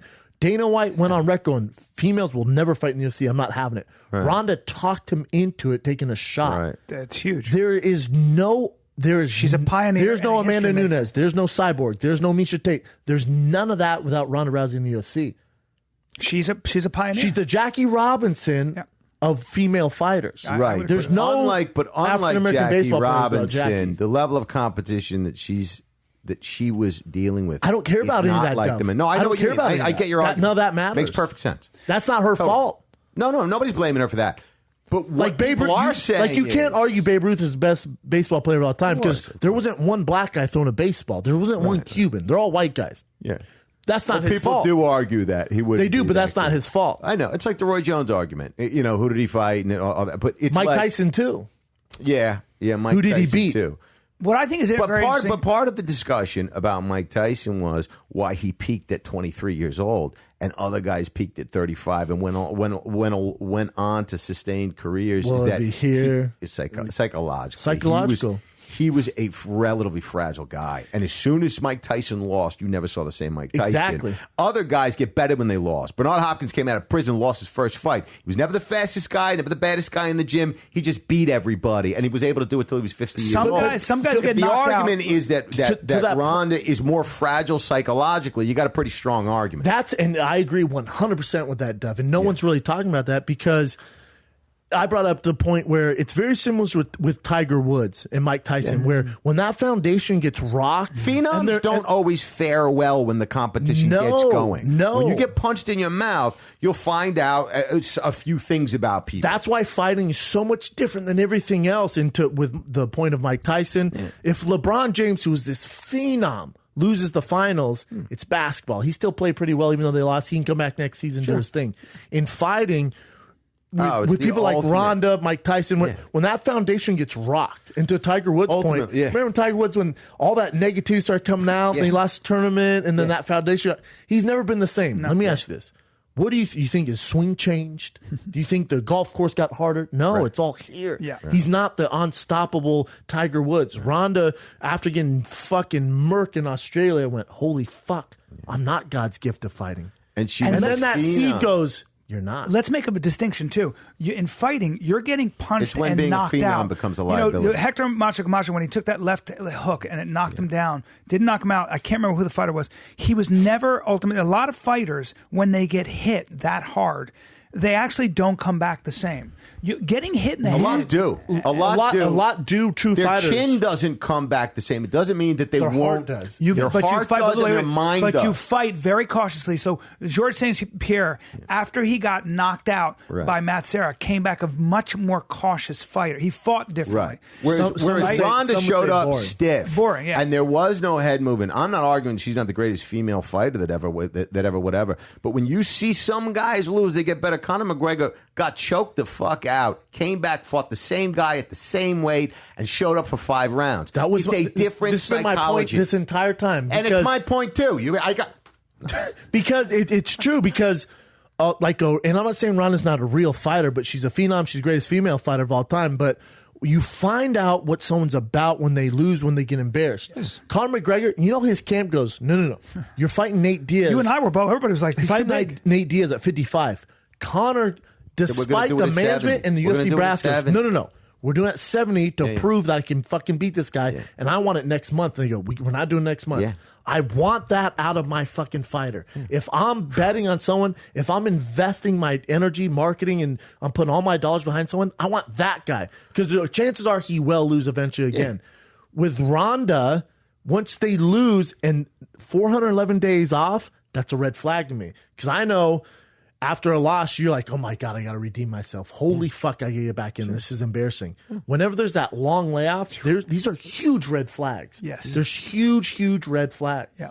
Donald Cerrone can't wait to get back in. There are certain fighters. But when you're a phenom and you're beating people in under a minute, I mean, I don't know. You're not developing the psychological wherewithal to deal with a certain kind of adversity. You can call it adversity, but if you're that good, it's not that adverse. But you know what? That's also not the sport because, and I'll never forget this, I had three or four fights outside the Ultimate Fighter and murked everyone. Under a minute, I'm knocking guys. I'm like, this shit's so easy. Right. I go on the Ultimate Fighter. Right. I go on the Ultimate Fighter. I knock everyone. I'm like, my God, I'll do fighting. This is fucking easy. They give me Roy Nelson the finale. Boom, get knocked out. I remember being in the back and I'm like, what the fuck, man? I didn't sign up for this. Keith Jardine comes up to me and goes, this is fighting. This is somebody once said Keith Jardine's literally like, yeah, man, this is a sport. Think about Keith Jardine's career, and he goes, this is what we do, brother. Sure. You win some, the valleys are so fucking low. The highs are so high. This is what you signed up for. I went, fuck, he's right. Then I went on another 4-fight win streak. I'm like, I guess that's a fluke. Hey, douche. This is what you signed up for. Remember those valleys we speak of? Yeah, you're down there now. You grew your hair out and you moved. It's fucking, but with anything, if you never it's not experienced real. a valley. Imagine business. If you hadn't experienced any valleys, just the peaks. Well, name a businessman. Name a businessman who hasn't failed. If you're a businessman and you invest in every company, If you invest in every then you company, lose, you'll find and you're out. a millionaire and everyone's successful, you never have a perspective. That's not business. There's no successful businessman who's never taken an L. Everyone's taking their L's. Yes. That's part of the business. Look at Muhammad and Ali. You get better. Muhammad Ali lost a lot. Muhammad Ali lost and came back. The wars he had with Frazier. Yeah. Ken Norton with He was a steel trap psychologically. a steel trap. Come back. Think about being Bernard Hopkins came out of prison. He was the middleweight champ of Graterford Prison. Came out, lost his first fight, and then went on a tear. And then when he got older, and he wasn't as quick and didn't hit as hard, he had developed such a level of craft that he could coast for another 10, not coast, but he could fight for another 10 years professionally against high-level competition because he had such defense, timing, he can compensate for all the rest of it. Roy Jones lost 5% of his speed. I'm not knocking Roy Jones. He's still one of the greatest ever, and I'm a guy talking on a couch. I'm not knocking these people from the perspective of I could have done better. Yeah. I'm saying, as a critic, you're looking at it going, that guy was more resilient psychologically than the next guy. Correct. If you lose, contemplate suicide, disappear for a year and a half, then come back, lose again, you can't talk to anybody, you're not built for it on some level. That's a good point. That's a very fair point. Go do stand-up comedy. Go do stand-up comedy. Bomb, and don't come back. See how that works out for you. I agree. Bomb. It's probably if not you can't for come you. Back, get the fuck out, man. I agree. You're gonna commit. It's going to be a very dicey game if you can't deal with rejection. Get used to the failure for a while. Yeah, listen. In fighting, don't get used to the failure for a while. You should be taking L's in training. No, not getting used to it. At the highest level, you are going to lose. The way you come back will define you for the rest of your life and everything. Look at Dominic Cruz after he lost. Dominic Cruz. Precisely. He was great. He said, I was all in. By the way, showed up. look at him after he got punched. Different. But look at people's responses when they get punched. But this is different. Dominic Cruz, 135 pounds, went to decision. If Dominic Cruz got murked in 38 seconds, got blasted like that, he's not singing that same tune. You're right. It's easy to look at that and go, yeah, he's going, went 5 rounds. I'll be back. I can make some mistakes. I realize the mistakes I made, and I'm pound for pound one of the greatest of all time.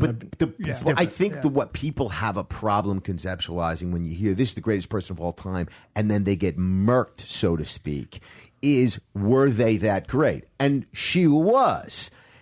The problem, I think people have a tough time. She was that great in a division that was not super deep and hadn't been around a super long time. Doesn't mean she's not the greatest woman ever.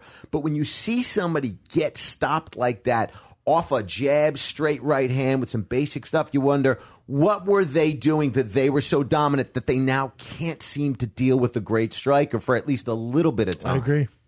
That's It's fair. that's what people are having trouble with. If a great whatever walked into a fight, whether or not Dominic Cruz lost, he didn't lose because he got popped with a jab, froze, and then kept getting lit up after that. It was just game plan and this. He lost. It was a younger, better guy on that night, and all champions lose. When you lose like that, it's a different thing, and people are going, "What? But how did that go from that to that?" I know. It's very fair. It's a fair question. Yeah. The division was in the argument would be if someone wants to disagree that she's not the best of all time, then who's? I wouldn't disagree with that. Then who's the best of all time? No, I wouldn't disagree with that. Give me a better one. I'd love to hear it. Sure. Amanda Nunes would have to be in this game longer and keep doing that, and then we can. And she's also Babe lost Ruth was twice. the best then. Now, would he still be the best today? That's a different question, and people have to realize that. With somebody like Ron, when she was fighting the people she was fighting, and you could get They were next the to best those at the girls time. and armbar, they were the best. They were the at the best time, and she was the available. best in the world at the Yes. time. Now, we never saw her deal with profound adversity in the cage. Right? She was always so Not dominant. not until she fought Holly Holm. And you saw what happened. Yes, I mean, it's, I know. yeah. I hear you. Then you saw it again. You saw it again. You saw it again, except more this time. Has she come out and said anything? Well, no. No. The fuck's she been gonna very say? quiet. Yeah. She wouldn't even do interviews before or after. Yeah. What's she gonna say? What can you possibly say? Well, I hope that she has a second act and uses it for. She's still a great example. Sure, she's tremendous. No, there's no argument against that. It's like you can't disparage what she's done. She's been tremendous. Well, But the fact you can is- ask certain questions like, are you built psychologically to fight in an environment where other people are competitive with you? She was also different talking about. question. She was also talking about retirement 4 years ago, privately, in Not- terms of her knees kind of like knowing that she had a clock on her, right? Yeah, I don't know about that. I know she went on Ellen and was like, "This, you better tune in because I don't know how many more I'm going to do." Yeah. So when you hear that you're already, Yeah. you're 1 foot in, 1 foot out. Yeah. And I've talked about this. I'm fucking booming. All right.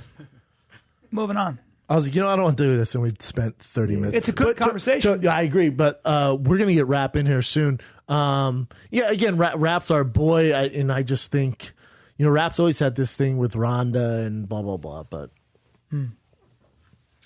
it's tough to listen to those three talk about fighting, especially Skip Bayless. Yeah. He's like, Conor McGregor could beat Floyd Mayweather. Did he say that? Yeah, he said Floyd's running from Conor. Oh boy. What does he talk? Is he just yelling things into a microphone? You know what happens? You know what happens is for ratings, when he makes that statement, it gets picked up. So there's a hidden agenda behind it. Like when he would defend Tim Tebow and be like, and Tim's my boy, I defend Tim better than that fucking guy. When he goes, Tim Tebow should be the starting quarterback for the New England Patriots over Tom Brady. You're not serious. No one believes that. Yeah. But it makes headlines. Right. You know what I'm saying? Like, and he's always going to defend these certain points because it makes for good TV. Yeah. There's a producer going, say this. Yeah, I hope it. Because if I went, hey, name 10 Floyd Mayweather fights, you go, yeah. Manny Pacquiao, that'd be one. So. Exposing yourself in a park would make headlines too. I mean, so you're just going to say wild again, it's stuff. to your point, getting attention. I guess, man. They're taking the easy road. It's like there is no argument. It's fucking Mayweather, Conor McGregor. What's the argument? If it's in a cage, Conor wins to kills him, and then if it's in a boxing ring, what are you fucking talking about? What else you got, Chin? One more? Yeah. You don't if it's Ron, I'm gonna. You lose your energy. Because you lose a little, your energy goes out. But you have good points. I don't lose my energy. I'm fine. Your points are good. Fine. Your points, both of you guys made good points. But I said it's almost better. That she's gonna, if she does retire, I'm sick of talking about it. Yeah. Has it ever happened? It's also my job as an analyst. Has it ever happened before with any other champion?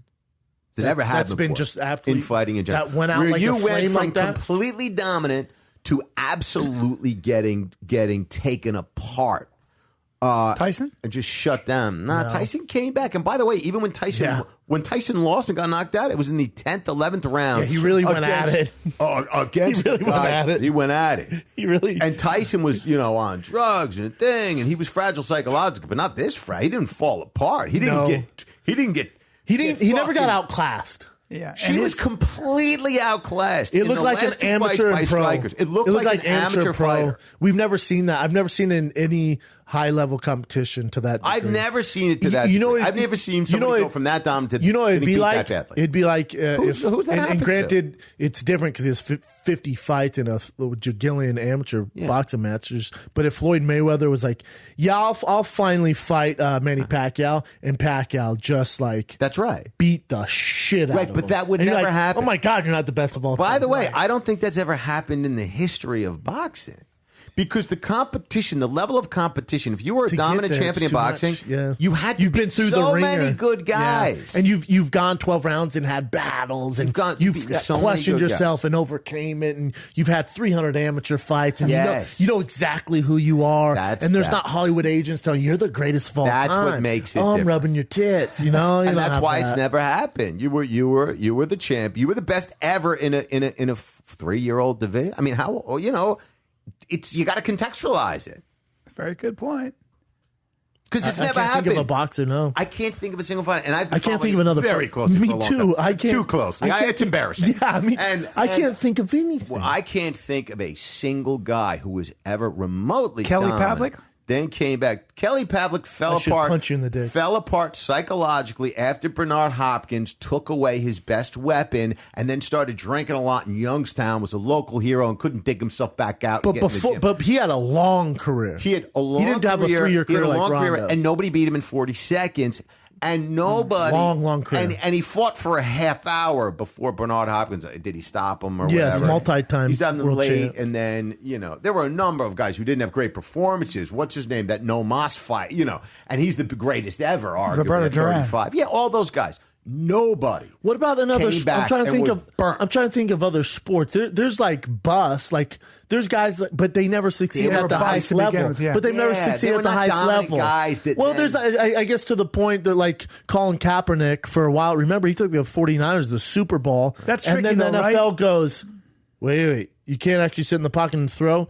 This is what we're gonna do, and they force you to use your brain and throw, and then he goes down the drain. Yeah, but he's still that's kind of different, right? Because you have a whole team against you, and that's strategy, and they're making you go to your bad place as opposed to your happy place. He shut down. It's a horrible example. I'm just trying. I'm I've literally never searching seen anything like it. I can't and think. Team sports are different. And you got every now anything, and Chen? then- Can you think of anyone? No. Yeah, every now and then you can find somebody who started smoking crack and didn't show Gerald up. Strawberry, after that. Goodwin, And Dwight by the way, Goodwin. Johnny Tapia smoked plenty of crack. I'm still the best in the world. Still awesome. So, John Pryor, Jones Aaron went Pryor. on all-night benders. Oh. Didn't train. It was That's like right. That's right. Ryan Bader, That's 16-year-old. right. Yeah, That's yeah. right. And cradled him. 7 days a week. Cradled him. Got high 7 then days submitted a him. week. And then right. was in a Bentley fucking having the time of his life. Right. God damn it. Yeah. I wish I was that guy. His genitals smelled like orgy. I can't think of anyone. Can't think of a single person. This is the most Robert Downey Jr.? This is the most profound opposite of rags to riches story in fighting I've ever seen. Psychologically, I've never seen anything like this. And I followed it for a long time. There's never, ever been a dominant champion who then got burned so badly, came back from that one burning against Holmes, which he looked like an amateur striker, and then got burnt far worse than he had the first time. I've never seen that before in anybody. You could, if you wrote this as a movie, if you went, all right, she's going to lose this girl, just get outclassed, get head kicked, but then in the next one, she just gets starched. The writers go, that's ridiculous. It goes back to what you guys said, though. Is there a celebrity? Is there a celebrity like Robert Downey Jr.? Granted, Mickey he has a great Rourke. comeback story.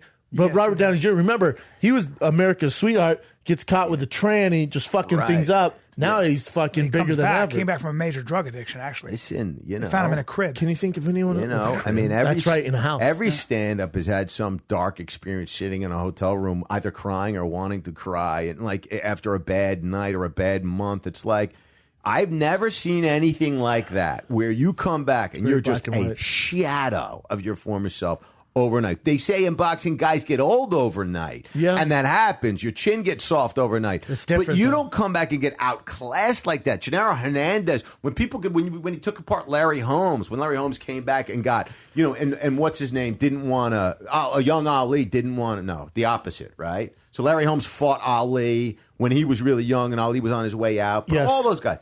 None of them came back in the prime of their career and then got murked. But to your point where people are like, how can you say she's the best ever? She's only 3 years old.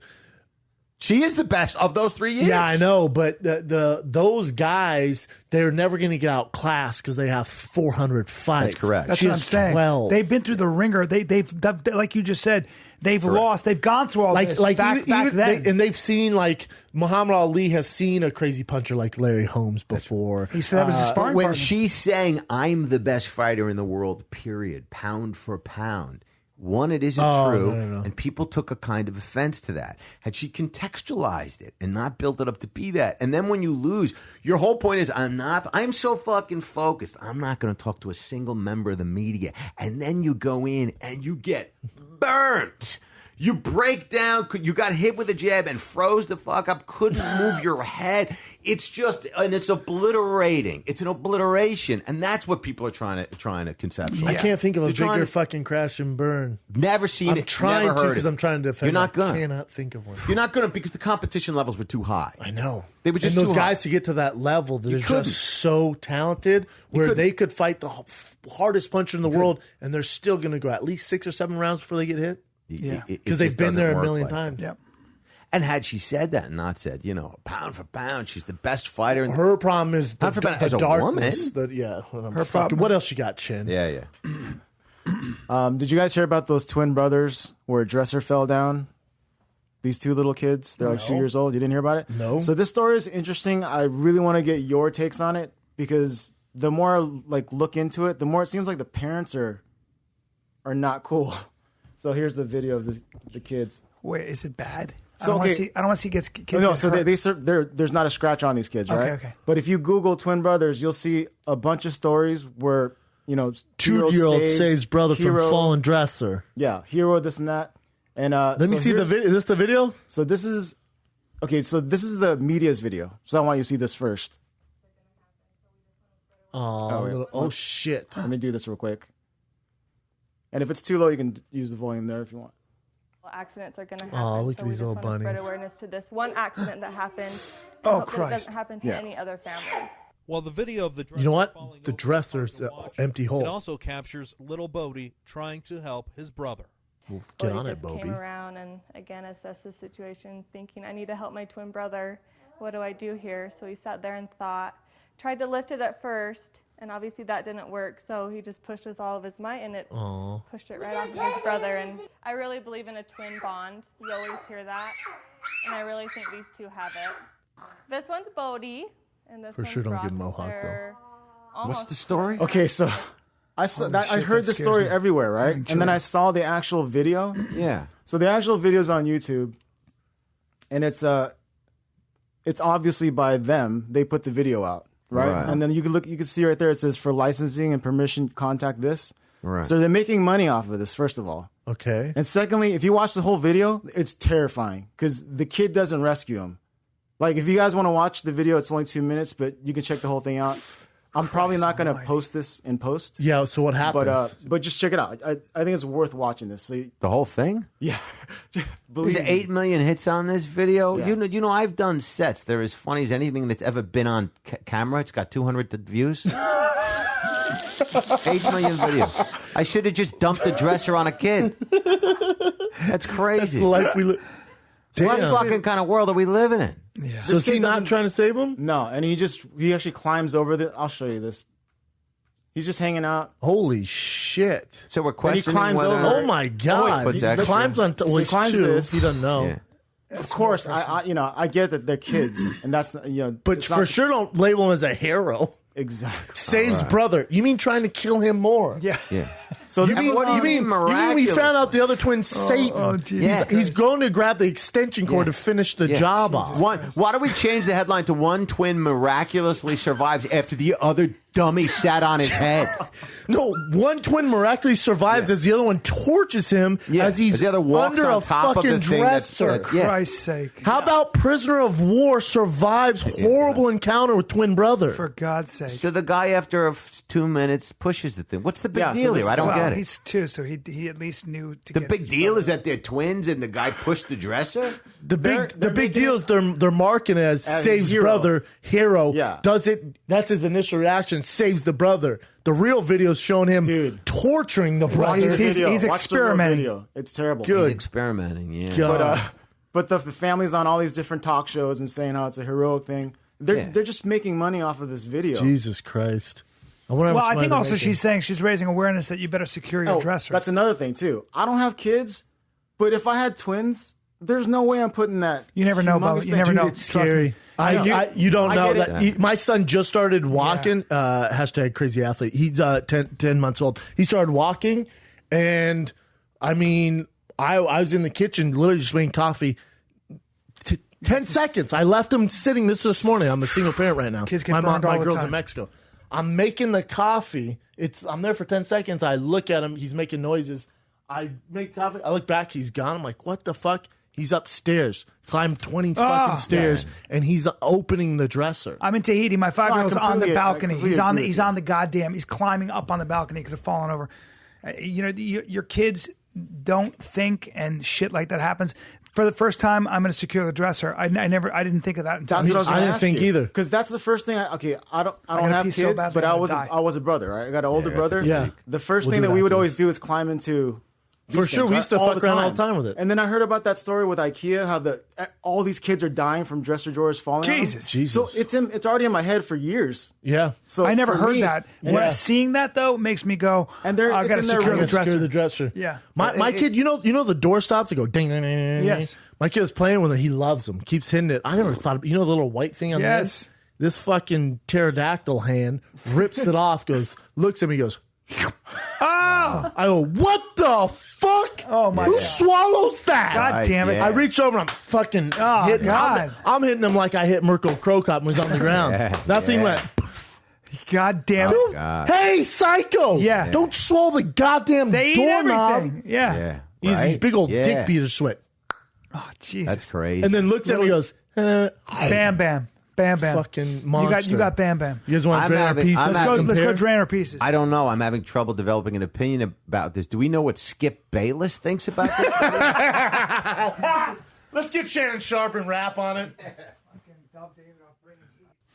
I got a quick dropping knowledge. I just wanted to, and I've talked about this briefly on one other podcast, but I'm kind of blown away by this. We did one with Aubrey Marcus on it a long time ago. But what would you say is the greatest invention for human progress in the past, maybe ever? Vaccinations. Not bad. Not bad. So The we one don't thing that die? saved more lives, is credited for saving more The lives. Higgins boat and D-Day. I'm liking your enthusiasm. Yeah, it was pretty good. But there's one Lambskin invention. There's condoms? one invention They make a that nice saved condom, more lambskin. lives than anything else, and it's kind of interesting. Something that cleans shit? Bacteria? Okay. Oh, Go ahead. Clean hands. It was. Here's a hint. soap. So, Soap. sanitation though is important. Sanitation. Yeah, no, it's Sanitation- huge, really. Sanitation is huge. Vaccines are huge. Antibiotics are huge. Saved a lot of lives. None of that. There's one thing that people died, and especially in the 20th century, that hundreds of millions of people died from, and certainly at least 4 million people a year, 4 million children a year would die from Is a it year. still around? It is less around by far than it was. And it's not vaccinations. It's not vaccinations, but there's one invention, and there's one thing that killed people in the 20th century, and certainly before that, more than anything else. I mean, it was a constant threat in Europe and anywhere else. And in fact, 150 years ago in Sweden, people were dying from it, in droves. And the guy who solved this problem was a German Jew, who was also indicted for war crimes No later surprise there. They solved a lot of problems. on. Yes. Won a lot of Nobel Prizes, too. Go Yes, ahead, they Bryan. did. Congratulations on your Jewishness. I'm Dov. half, but, Yeah. got a So big come on, piece. guys. What's do you think, what's Dov? the one thing that killed more people that was always a threat? Think about what's always an impending threat as a human being in your village, in your country. For Christ's sake. Well, we hit on it's disease, health. which Your is the health. big Disease one. is very Health. good. Disease. was huge, but there's You something know. that fights disease. There's something that makes you more resistant to disease. And I said vaccination. No, but You there's know, something that's fucking more eating healthy. An Thank orange. you. Eating. Vitamin C. Eating. So what? Famine. Are you talking about food? Famine was a constant threat, and Yes. in almost and a lot of Farming. it was man-made farming. But for the most part, if your crop failed, Yeah, if you you're had dead. a drought, You're dead. and remember Yeah. where we got talking most about of the our carbon fertilizer. and the I'm stuff? talking about Fritz Haber, Yeah. who We got. said this yesterday. I know I did, but I just wanted to talk about it. Hey, because man. I just want to talk We about. just did this I'm giving yesterday. it dropping knowledge about progress. There's a book I'm reading called by Johan Norberg called Progress: 10 Reasons to Look Forward to the Future. And one of the things he draws comparisons about the fact that famine in India, in China, in the 20th century, when a lot of people were still alive, was so severe and such a problem that people were Yeah. eating each other. Yeah. Okay. And it was in Europe, it was very common for people even in Europe and everywhere else to eat your kids, Yeah. right? So this guy's saying we have progress. We don't have to do it anymore. Well, what I'm saying is Fritz Do you have to read a book on Haber and that? Carl Bosch figured out a way to take white nitrogen out of the atmosphere. A gentleman who is credited, Norman Borlaug, who is credited for saving 1 billion lives because he was able to figure out with the Green Revolution, figure out a way to use way less land to produce way more food. Yeah. And in fact, we are feeding more and more people by using very little land. Our yield is essentially astronomical. You can use 1 hectare of land and grow enough food for, I don't know what the numbers are, but technology is getting us out of our predicament, not legislation, not government coming along and saying, here's a law against using too much water in your flushing toilet. Here's a law against wasting all this food. It's innovation. Innovation is what saved lives. It's not and we're going to need it to go in the laws. other direction. We're going to have to innovate a way to increase legislation around population control. the idea that we're so effective in saving lives has not been countermeasured by the idea that we can't take care of all the people we're saving. I'm glad you said that because you're wrong. And people are living longer. I'm glad you guys said you're talking about Western nations' populations need to go even in the Middle East, all over the world, even in the Middle East, even in the Middle East, and even in China, and I've even heard, I've heard I'm differing opinions. I'm reading a book about it now, and I'll give you a number. Well, in China, it's a booming, right? You can only have a certain amount of Johann kids. Norberg talks about this right. too. In China, they don't have, believe it or not, in China. And in many countries, they don't have what's called Enough sustainable people population. replacement, People are not being born fast enough to. Japan's one of those places, right? A Western huge Europe, problem in all Japan. over Western But Europe. overall, in the world, it's an issue. In the world, you're it taking seems- out certain countries and certain continents that have an issue. Overall, it's a real issue, overpopulation. And the United States, well, if it's not a problem, then why do we have so much trouble feeding kids healthy food? That's a food industry. That's the food industry. So the real overpopulation is a real issue. It's not a real issue. The biggest It is issue for greenhouse gases. The real issue is this. The issue is that as people are able to feed their children, they have less children. So the Green Revolution actually stopped population from exploding, that's right, yeah. including in the developing world. Now, Generation X and millennials, too, have less children just because they're more. Because I keep hearing we're Believe it or chopping not- down rainforests to make room for more people. Yeah. That's to make room for soy crops and things like that. And That's also commodities. through technology, more people are being added just by whatever general shit that happens. But also people are living longer lives. Yeah, and they're living longer. Yes. Yeah. So More which people would for long lead to periods of time. overpopulation. So 'cause- it's not overpopulation per se. So what the problem, in fact, a lot of countries are faced, which nobody thought was, that we don't have enough people. There's a labor crisis in terms of people are living longer, but we don't have a younger population to support those older people. We don't have enough young people in the workforce to support an aging population. So Japan, so Europe. So one of the reasons Angela Merkel said, I want all the refugees from Syria is because they are going to be assimilated into a workforce because we don't have enough Germans to populate our skilled workforce. Fascinating stuff. Nobody It's the same reason why illegal immigrants here who are doing all these jobs, what white people don't want to do, right? Yes. Yes. And yet we still have pretty big unemployment. The population numbers. is growing in the world. Yeah. But the overpopulation it's a real issue. Not necessarily overpopulation. The issue is what segment of the population is growing. Right? Yes. That's what it is. Right. And we have a big problem. But it doesn't matter. So we have the world does not care if it's and by the way, traffic's bad and doesn't seem to be getting better. So I have a problem with that. I mean, at least just the boots on the ground perspective I'm having trouble with. Yeah, but we're learning how to feed way more people with very little land. Our land increase has gone. We feed 300% more and only 12% more in actual agricultural land, but we're able to feed 300% more people. So technology is the answer, and it's. We do have obviously an issue with limited resources, and have you been reading anything on this greenhouse stuff? I Yes. mean, the more people, the more resources being burned, used. But the way you so through innovation, technology, you fight that. Yeah, no, I get it. That's the answer. Assuming that we can develop that technology fast enough. Human beings we're already doing it. We're doing it. Even Al Gore was like, "Listen, man, I never thought we'd be moving this quickly." That anthropologist that I was listening to, the guy attributed many of the problems of the downfall of civilizations to what's called hyper-competence, meaning the big systems that, like, even in the Mayans, right? So when things started going badly in Rome, it was bread and circuses. So, like, don't worry about what's going on politically, the fact that our leaders are whacked out of their minds having orgies. Just watch Christians being thrown to the lions. Yeah. And the whole that civilization, right? That whole nation state that thought that they were going to reign supreme forever went under literally in a matter of like a century, which for them was a short period of time. Yeah.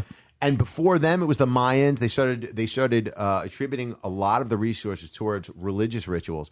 And now it's like, I don't know. I mean, what the guy was saying is that if we don't get clear on what it is that we need to attribute resources to, we're not going to see the end coming. It's just going to be in a bad season. And every great nation state has gone like this. Yeah. Every single one that's ever been. So the fact that, I mean, I don't know. But Brian's talking about a global thing. Yeah. No, we still have a lot of challenges. That's for goddamn sure. I mean, this guy was just talking about sort of the United States and like the whole Trump thing, and he's saying he's not going to be. He's a symptom of the issue. It's not there's bigger issues. There's bigger issues. Automation is what steals jobs. But you know what? They can't replace with robots. You and I, buddy, and Dov Davidoff. Good luck. Good luck being funny, huh? Good Everybody. luck being funny. Speaking of funny, Dov. Yeah. You're in gonna find Chicago? Yeah, I'll be at Zany's downtown Chicago next weekend, and then also at the other Zany's out by the airport on You sound excited. Friday, Saturday. No, I'm This thrilled. guy can sell some tickets. What's It's the gonna be a date? great show. What's What the do I got, date? fucking smile? It's gonna be a great show. What do you want? Best comic. You want a smiley comedian? Best comic.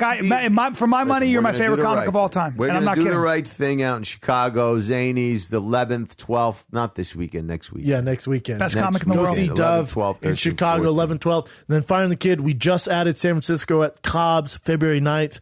But before that, on the 18th and 19th, we're in Vancouver. We're in Seattle on the 20th, Portland on the 21st. Boom, get tickets. And I'm sorry, right but now. we're playing Cobb's 2 nights, aren't we? Nope, just one. Just one Which night. I said one night, February 9th. Okay. One night only. Gotcha. Yeah, I know. I thought two, too. Oh. Weird, right? Got changed up on us. I'm not sure. Either way, San Brennan, we Francisco. don't care. Come get it. Come San get some. Francisco treat, bitches. Yeah. SkipBayless.com, niggle. What did you just say? TMacKenny.com. Get your tickets. I don't know what Doug just said. This is the part of the kid. We're out.